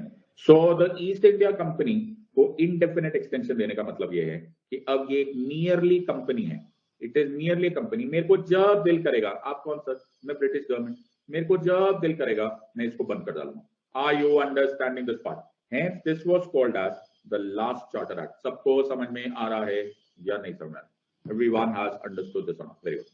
अब एक पॉइंट याद रखना, 1853 का एक पॉइंट याद रह गया? हाँ सर, एक तो 1853 के बड़े सारे क्वेश्चन आते हैं। 1853 का एक और पॉइंट आता है कि 1853 वाज दैट एक्ट जब पहली बार सेंट्रल लेजिस्लेटिव काउंसिल बना। सर ये क्या होता है sir? What is central legislative council? इसी को आजकल तुम लोग पार्लियामेंट बोलते हो। ओह, सबको समझ में आ रहा है या नहीं समझ में आ रहा? Everyone has understood this part. So पहली बार एक मिनी पार्लियामेंट के फॉर्म में, उतना बड़ा नहीं था लेकिन मिनी पार्लियामेंट के फॉर्म में सेंट्रल लेजिस्लेटिव काउंसिल बना। Are you understanding this or not? बहुत ही बढ़िया सर। सो एक सेपरेट लेजिस्लेटिव काउंसिल बनाया गया और मिनी पार्लियामेंट की तरह वो फंक्शन करने लगा। Are you understanding this or not? सबको समझ में आ रहा है या नहीं? सो ये सेपरेट लेजिस्लेटिव काउंसिल जिसमें 12 मेंबर्स थे, लेजिस्लेचर को पहली बार for the first time was treated as a special function of the government requiring special machinery and special process. No law made by the council could be done without the assent of the governor general who had the power to veto any bill of the legislative council। तो notice करो कि कुछ कुछ वैसे ही हो रहा है जैसे प्रेसिडेंट साहब की पावर से। Are you understanding this part? So this act is the most important part कि जहां से हमने शुरुआत कर दी कि अब धीरे धीरे ईस्ट इंडिया कंपनी को सायोनारा बोला जाए और सारी पावर्स ब्रिटिश क्राउन के पास आ जाए। तैयारी यहीं से स्टार्ट हो गई थी। Are you understanding this or not? सबको समझ में आ रहा है या नहीं? तो मैंने ब्रिटिश पार्लियामेंट को फोन किया, मैंने कहा तुम लोग नया चार्टर एक्ट नहीं बनाओगे क्या? हमें और पढ़ने की जरूरत नहीं क्या? बोले नो। मैंने कहा क्यों? बोला because there is no need for these act. Are you understanding this or not? सबको समझ में आ रहा है या नहीं समझ? Everyone has understood this or not? Sir हमको सब समझ में आ गया। Everyone has understood, very good sir. पल्ले पड़ गया ये सर। मेरे को एक छोटा सा सिचुएशन यहां पर था, क्या सर? तो याद रखना इस एक्ट से हमारे पास सेपरेट लेजिस्लेटिव काउंसिल्स बनाई गई। क्या बनाई गई सर? सेपरेट लेजिस्लेटिव काउंसिल्स बनाए गए। Are you understanding this or not? सबको समझ में आ रहा है या नहीं? मुझे इसमें एक छोटा सा प्रॉब्लम है सर। क्या हुआ? थोड़ा सा दिमाग लगाना तुम्हें पड़ेगा क्योंकि इसमें इल्जाम तुम पर है। सर हम पर इल्जाम? हमने क्या किया? नहीं नहीं, इल्जाम तुम पे है। इल्जाम ये है कि पहले मुझे एक क्वेश्चन है सर, ईस्ट इंडिया कंपनी क्या थी? बेटा ईस्ट इंडिया कंपनी एक कंपनी थी। Very good sir. और उस कंपनी में थोड़ा बहुत पॉलिटिकल कलर भी था। Yes sir. Are you understanding this part? तो ये जो पॉलिटिकल कलर था, फिर धीरे धीरे आपने इस कंपनी की पावर कम की, कम की, कम की, कम की, कम की, कम। कौन कम कर रहा है सर ये? अरे बाबा ब्रिटिश गवर्नमेंट कर रही है। अच्छा अच्छा, सॉरी, कौन कर रही है सर? ब्रिटिश गवर्नमेंट कर रही है। Are you understanding this or not? Very good sir. फिर क्या हुआ? तो ये ब्रिटिश गवर्नमेंट कंपनी की पावर कम करे। तो मैंने ना मोदी जी को फोन किया। मोदी जी कहां से आ गए सर? मोदी जी मेरे प्रिय है, तो मैंने मोदी जी को फोन किया। मैंने कहा मोदी जी नमस्कार, चरण स्पर्श। तो मोदी जी बोला फिर फोन किया तूने, क्या प्रॉब्लम है तेरे को? मैंने कहा मोदी जी एक बहुत बड़ी कंपनी है इंडिया में, बहुत बड़ी कंपनी, और आप इंडियन गवर्नमेंट हो। एक कंपनी को बंद करने के लिए इंडियन गवर्नमेंट को कितना टाइम लगेगा? बोला जितने टाइम में तूने बोला उतने में हो गया। मैंने कहा वाह मोदी जी, बताओ। बोला तुमने बोला तथास्तु, काम हो गया। क्या बात कर रहे हो, हमारी साइन ही काफी। एक साइन, हम इंडियन गवर्नमेंट है, we are democratically elected government. एक कंपनी बंद करना, आप भी बंद हुआ था, गया छोले का छे, गॉन ओवर। मैंने कहा ये देखो, ये हमारी इंडियन गवर्नमेंट और ये देखो ब्रिटिश गवर्नमेंट, नादान परिंदे 1773 से लगे हुए इस कंपनी को बर्बाद करते हुए। 1793 हो गया, 1813 हो गया, 1833 हो गया, 1853 हो गया। इतनी देर में मतलब क्या कर के रहे हो तुम लोग को? हैं मजाक लगा के रखा हुआ तुम लोगों ने। 80 साल लगे तुमसे, एक कंपनी ना बंद हुई। Are you understand? तुम्हें ये डाउट होता है कि नहीं होता कि यार सर एक कंपनी को बंद करने में इतनी मेहनत लग रही है? इसको समझने का इल्जाम तुम पर है। ओके, क्या मतलब? मतलब तुम्हें अपने चेहरा तो दिखाई नहीं देता ना, लोगों को अपना चेहरा कहां दिखाई देता है? तो तुम्हें अपनी गलतियां थोड़ा ना दिखाई देती है, गलती तुम्हारी है। आईने को आईना मैंने बनाया, एक कांच का टुकड़ा था मेरे बगैर, मतलब आईने में देखो, गलती तुम्हारी है। मतलब सर क्या कहने का क्या मतलब? सो इसको समझने के लिए तुम्हें वर्किंग ऑफ द गवर्नमेंट समझ में आना चाहिए। तो तुम्हें आप समझ में आ रहा है हिस्टोरिकल अंडरपिनिंग्स पढ़ना क्यों जरूरी होता है, और एटलीस्ट जैसा मैं पढ़ाता हूँ वो क्यों जरूरी होता है। बाकी जगह तो रटवा के छोड़ देते। सो होता क्या है कि हमारे पास एक रूल होता है, इस रूल को बोलते हैं पीएम सीएम डीएम रूल। क्या बात कर रहे हो सर, ऐसा कहीं लिखा नहीं है, ये मैंने बनाया, मतलब फेमस है लेकिन ऐसा बुक में नहीं होता। पीएम सीएम डीएम रूल क्या होता है? पीएम इज प्रधानमंत्री, prime minister, chief minister and district magistrate. जो अगर तुम पढ़ाई करोगे तो अगले साल बनोगे, नहीं तो डी रह जाओगे। डी मतलब डफर रह जाओगे। आई यू अंडरस्टैंडिंग दिस पार्ट? सबको समझ में आया? तो डिस्ट्रिक्ट मजिस्ट्रेट होने का, तो एक एग्जाम्पल लेते हैं। तो प्रधानमंत्री जी बोलते हैं कि पूरे देश में बेटी बचाओ बेटी पढ़ाओ प्रोग्राम होना चाहिए, वेरी गुड, या फिर स्वच्छ भारत मिशन होना चाहिए। तो प्रधानमंत्री थोड़ा ना पूरे देश में घूमने जाएंगे, बिल्कुल सही बात है। तो वो एक फोन से ना सारे चीफ मिनिस्टर्स को इन्फॉर्म करेंगे कि देखिए मुख्यमंत्री जी, ओके, सारे देश में स्वच्छ भारत कैंपेन किया जाए। फिर क्या हुआ? फिर है डीएम। अब चीफ मिनिस्टर थोड़ा ना सारे डिस्ट्रिक्ट में जाएंगे, तो तुमको फोन करेंगे, ओके, कि सारे डिस्ट्रिक्ट मजिस्ट्रेट्स को फोन करा जाएगा कि डीएम साहब अपने अपने डिस्ट्रिक्ट में सब सफाई होनी चाहिए, ओके, स्वच्छ भारत कैंपेन होना चाहिए। अगर डीएम भी मान गए तो पूरा देश साफ हो जाएगा। मेरा मतलब सफाई के माध्यम से साफ होगा, ओके, ऐसा साफ हो गया मतलब समझना, ओके ओके, सफाई हो जाएगी। आई यू अंडरस्टैंडिंग दिस बात? लेकिन अगर तुम डीएम नालायक निकले, ओके, मतलब तुमने सोचा कि हम नहीं कोऑपरेट करेंगे, तो क्या ये होगा? नहीं होगा सर, कतई नहीं होगा। जितने मर्जी ऑर्डर आने दो, जब तक डीएम साहब नहीं चाहेंगे ये लास्ट में फेल ही होगा। कुछ ऐसा ही हो रहा था ईस्ट इंडिया कंपनी से। क्या मतलब सर? उन दिनों, जिन दिनों की मैं बात कर रहा हूं, उन दिनों यूपीएससी नाम की एग्जाम नहीं होती थी, वो हमें भी मालूम है सर। मेरा मतलब है कोई भी ओपन एग्जामिनेशन नहीं होती थी for civil services examination. Actually civil services तब दो पार्ट्स में डिवाइडेड होती थी। एक सिविल सर्विस होती थी जिसको बोलते थे लोअर सिविल सर्विसेज, और एक सिविल सर्विसेज होती थी जिसको बोलते थे higher civil services. Are you understanding this or not? जो हायर सिविल सर्विसेज थी वो तुम्हारे जैसे ऑफिसर्स बनते थे, जो आईएएस आईपीएस टाइप, वहां पे सब कुछ और नाम होता था। और जो लोअर सिविल सर्विसेज थी वो थे क्लर्क्स और अकाउंटेंट्स। इनको तो अलाउड था, तुम तो दे दो यार, तुम तो मेरिट बेस्ड, तुमको अलाउड था। हायर सिविल सर्विसेज के लिए कोई ओपन एग्जाम नहीं थी, तो आज वाली एग्जाम नहीं होती। तो फिर आप किसको पढ़ाते? मैं नहीं पढ़ा रहा था तब। अच्छा ओके, सो मेरा दुख है ना तुम्हें, वेरी गुड सर। सो उन दिनों अगर तुमको एग्जाम देनी होती थी तो तुमको हैलेबरीज कॉलेज में जाना पड़ता था। ये कहां है सर? ये बेटा लंदन से बहुत करीब है। क्या बात कर रहे हो? तो तुम्हें हैलेबरीज कॉलेज में एडमिशन लेनी पड़ती थी, और फिर तुम उसमें से ग्रेजुएट होंगे, और जैसे ग्रेजुएट होंगे तुम हायर सिविल सर्वेंट बन जाओगे। ये अच्छा है सर, कोई एग्जाम नहीं देनी पड़ेगी बेटे। तो एक सिविल सर्विस कॉलेज में एडमिशन ले लो और बल्ले बल्ले। ओके, प्रॉब्लम ये मेरे बच्चे कि इसकी एडमिशन स्पॉन्सरशिप बेस पे थी। अच्छा, स्पॉन्सरशिप के बेसिस पर ही तुम्हें ये हायर सिविल सर्विसेज के लिए एडमिशन पॉसिबल थी। हायर सिविल सर्विसेज को ही कोवेनेंटेड सर्विसेज बोला जाता था। सर स्पॉन्सरशिप ले लेंगे, क्या फर्क पड़ता है? ये स्पॉन्सरशिप केवल ईस्ट इंडिया कंपनी के ऑफिसर्स देते थे। पूरी बाबो, बात समझ में आई या नहीं समझ में आई? Are you understanding this or not?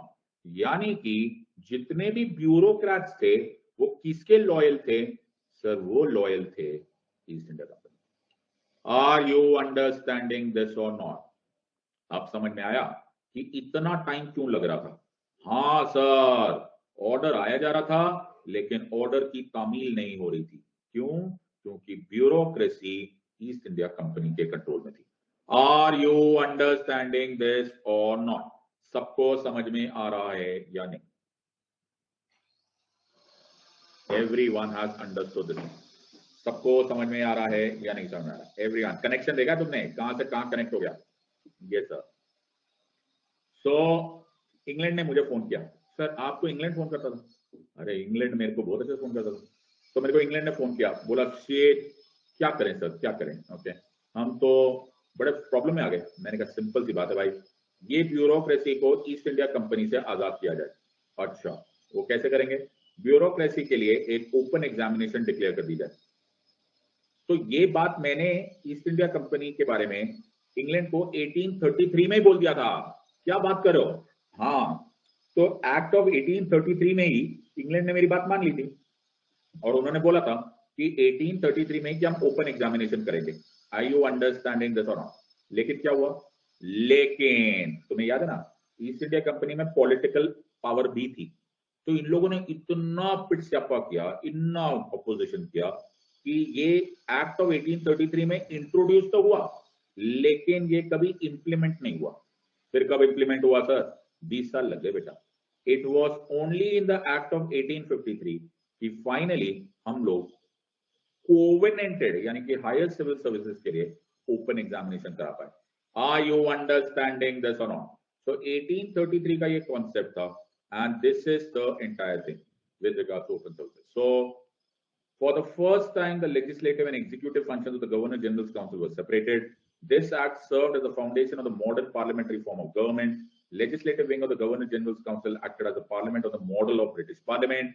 It extended the company's rule for an indefinite period, unlike the previous charter acts. Thus, it could be taken over by the British government at any time. समझ में आ रहा है या नहीं आ रहा? ऐसे पढ़ते हैं सब्जेक्ट को। सबको समझ में आ रहा है या नहीं आ रहा? सबको पल्ले पड़ गया? ये सब रेडी सर, रेडी किस बात की? रेडी नहीं हो गई? ओके, सबको समझ में आ गया ये सब? सो 10 सेकंड का ब्रेक ले लो। कितने सेकंड का सर? 10 सेकंड का ब्रेक ले लो। सर हम कोई आईफोन है क्या स्विच ऑफ करके स्विच ऑन करेंगे? या 10 सेकंड का ब्रेक ले लो। ओके, सब पीछे पड़ गए आप, हाथी हो गई है sir. I you understand? Alright, consider the following statements. Warren Hastings was the first Governor General who established a regular police force in India on the British pattern. 2. A Supreme Court was established at Calcutta by the Regulating Act of 1773 and the Indian Penal Code came into effect in the year 1860. Which of the statements given above is or are correct? 1 and 2, 2 and 3, 1 and 3, 1, 2 and 3. अब तुम्हें दिमाग लगाना पड़ेगा, eliminate करना पड़ेगा और तुम्हें ये विश्वास करना पड़ेगा कि मैंने जो पढ़ाया है केवल वही इंफॉर्मेशन है। अच्छा ठीक है, okay, never mind sir. Ready sir? हमको तो याद ही नहीं आ रहा। एलिमिनेट करो। अब तुम्हें विश्वास होगा कि मैं जो तुम्हें पढ़ा रहा हूँ वो रॉक सॉलिड प्रिपरेशन है। सबको समझ में आ रहा है या नहीं आ रही है? Let's go and answer this now. बहुत ही बढ़िया, बहुत ही बढ़िया, ऑसम, बहुत ही बढ़िया। तो इससे क्या पता चलता है कि मेरी टीचिंग के एंड पे फुल स्टॉप है। मतलब अगर मैंने तुम्हें नहीं बताया वॉरेन हेस्टिंग्स ने पुलिस बनाई है तो उसने नहीं बनाई है, तो तुम्हें अननेसेसरली ये सोचने की जरूरत नहीं है कि शायद सिद्धार्थ सर भूल गए होंगे। सिद्धार्थ सर कुछ नहीं भूलते। Are you understanding this or not? So answer of course is B, 2 and 3. So Lord Curzon was the first governor general establish a regular police force. Supreme court मैंने तुम्हें बताया था, कोड 1860 में बना था। ये तुम्हें इंडियन पीनल कोड के बारे में मालूम होना चाहिए। आनंद, प्रांजल, नैश्विता, 1 2 3, गोकू, प्रभात, शांतनु, सैंडी,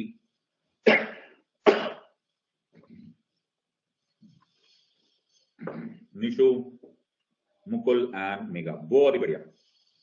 सो अब तुम्हें समझ में आया होगा कि यूपीएससी तुम्हारे बारे में कोई ऐसा क्वेश्चन नहीं पूछ सकता जो मैंने तुम्हें नहीं पढ़ाया। Are you understanding this or not? सबको समझ में आ रहा है या नहीं समझ रहा है? Just one.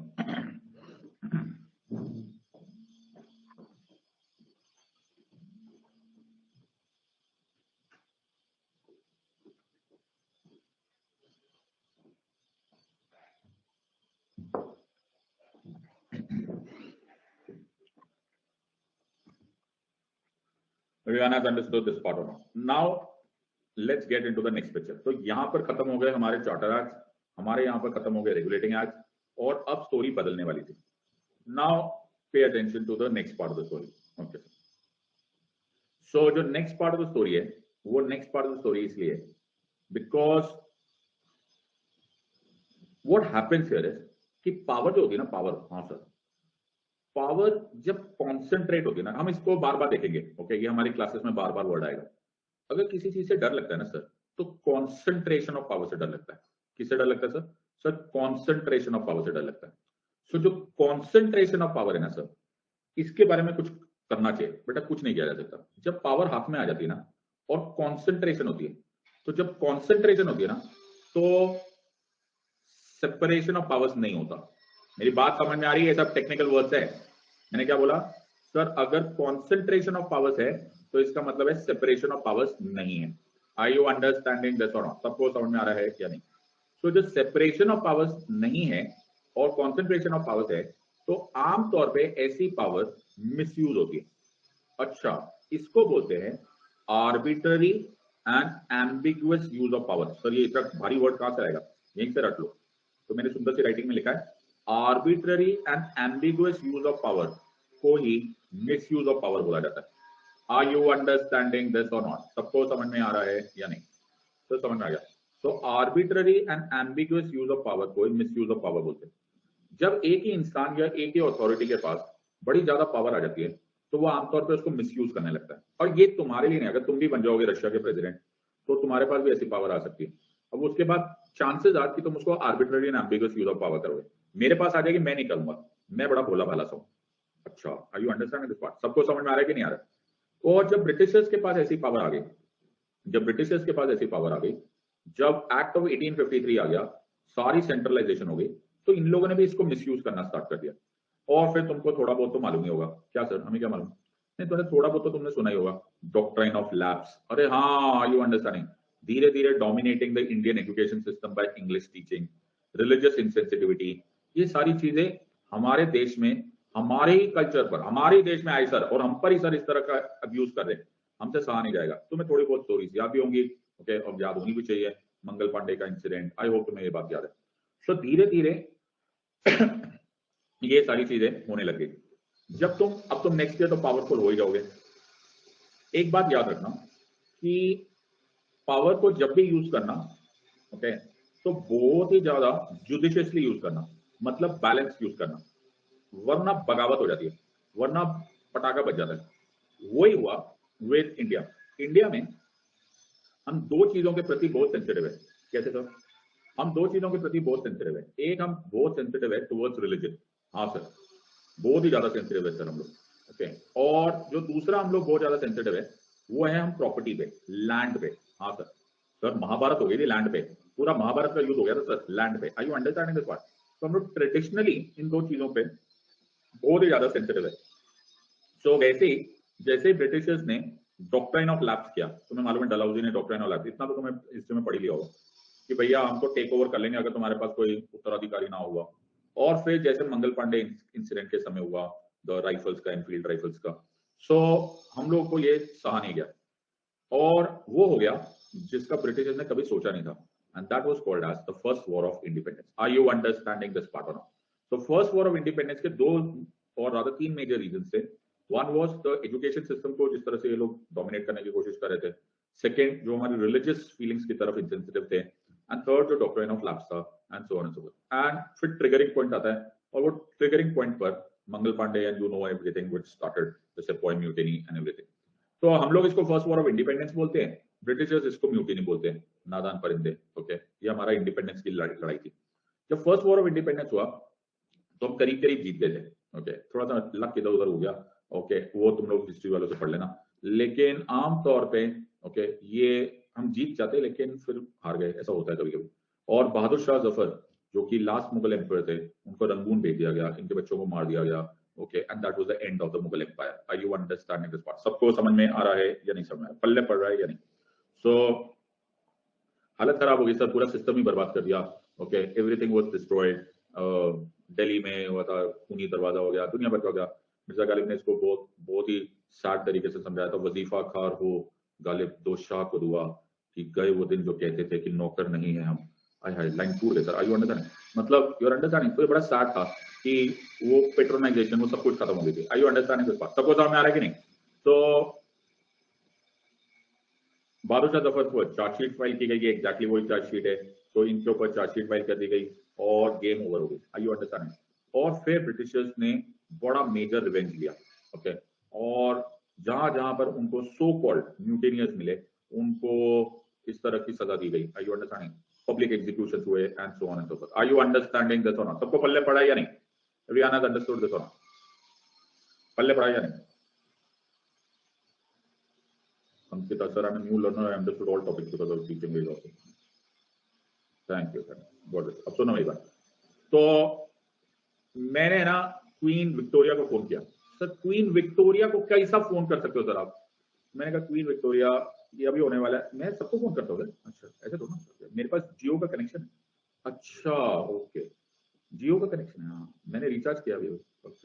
तो मैंने क्वीन विक्टोरिया को फोन किया, मैंने कहा तुम्हारी गवर्नमेंट ना नलायक गवर्नमेंट है। बोलो व्हाट डू यू मीन नलायक गवर्नमेंट? मैंने कहा कोई आंसरेबिलिटी नहीं है। क्या नहीं है? क्या नहीं है सर? कोई आंसरेबिलिटी नहीं है, हाँ, कोई रिस्पॉन्सिबिलिटी नहीं है, okay, are you understanding this? And yes sir. कोई अकाउंटेबिलिटी नहीं है। तो आज तो हमें तुमने हरा दिया, ओके, लेकिन ऊंट किस करवट कल बैठेगा ना क्वीन विक्टोरिया। तुम लोगों को ना होश ठिकाने आ जाएंगे। हम इंडियन बड़े पुराने लड़ाके, ओके, हमने अलेक्जेंडर को पीछे भेज दिया है, ओके, तुम तो कुछ भी नहीं हो, ओके। आज हमारी किस्मत ने साथ नहीं दिया, तुम्हारी टेलीग्राफ मशीन काम आ गई, ओके, अगली बार हम छोड़ेंगे नहीं।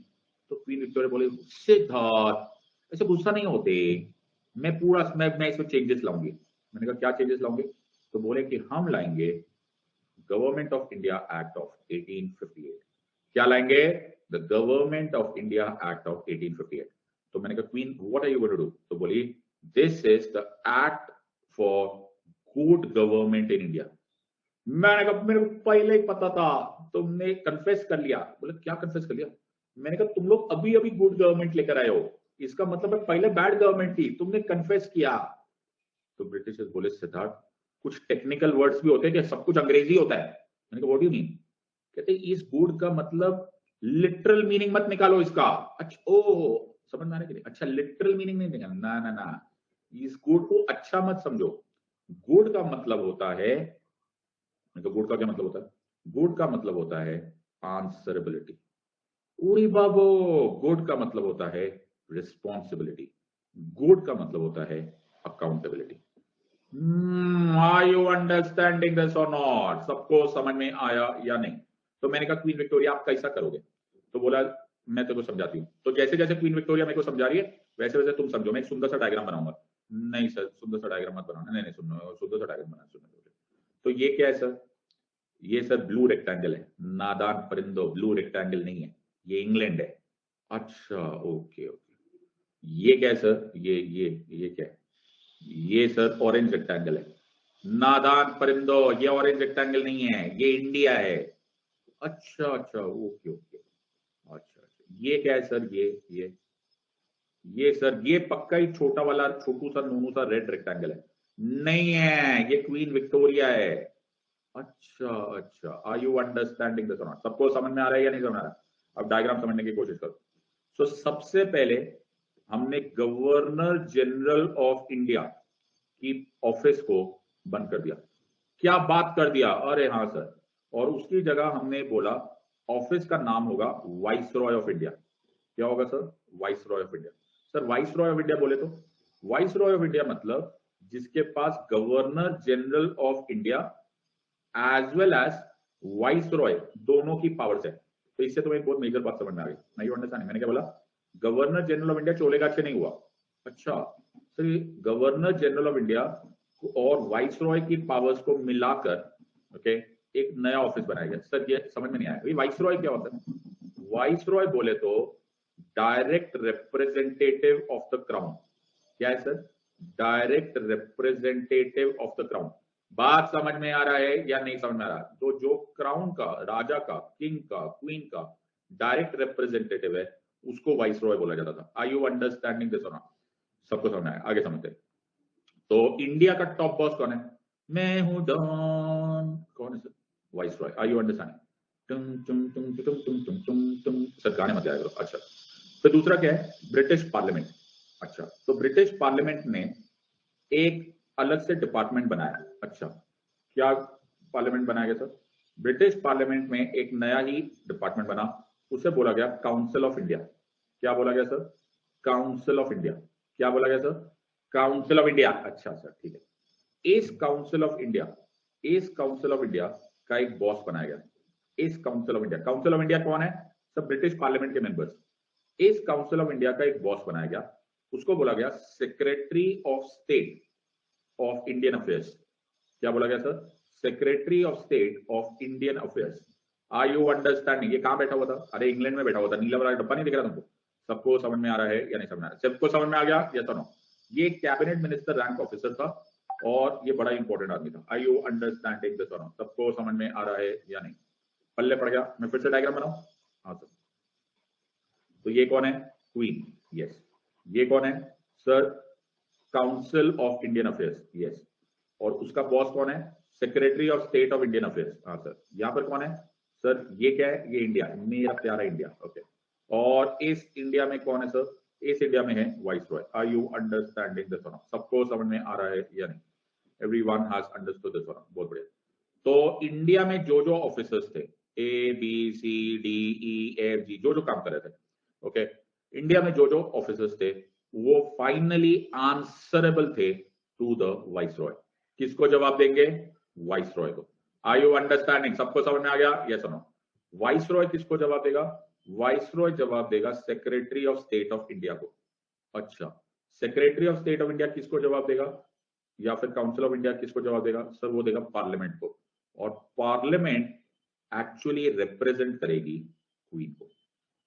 माय गॉड सर, सर्किट पूरा हो गया।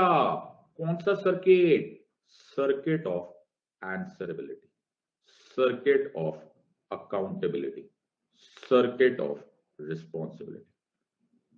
दिस इज वाई इसको बोलते हैं एक्ट ऑफ गुड गवर्नेंस। समझ में आया या नहीं आया? पल्ले पड़ा या नहीं आया?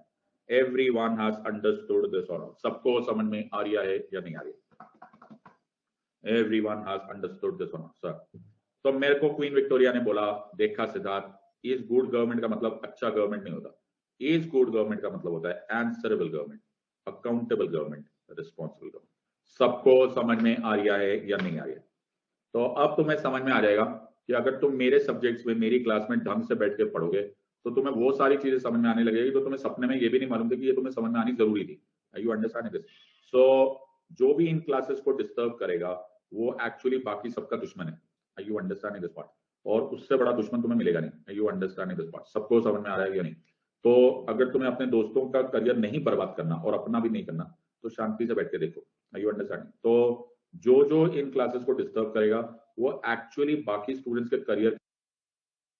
एवरीवन हैज अंडरस्टूड दिस और सबको समझ में आ रहा है या नहीं?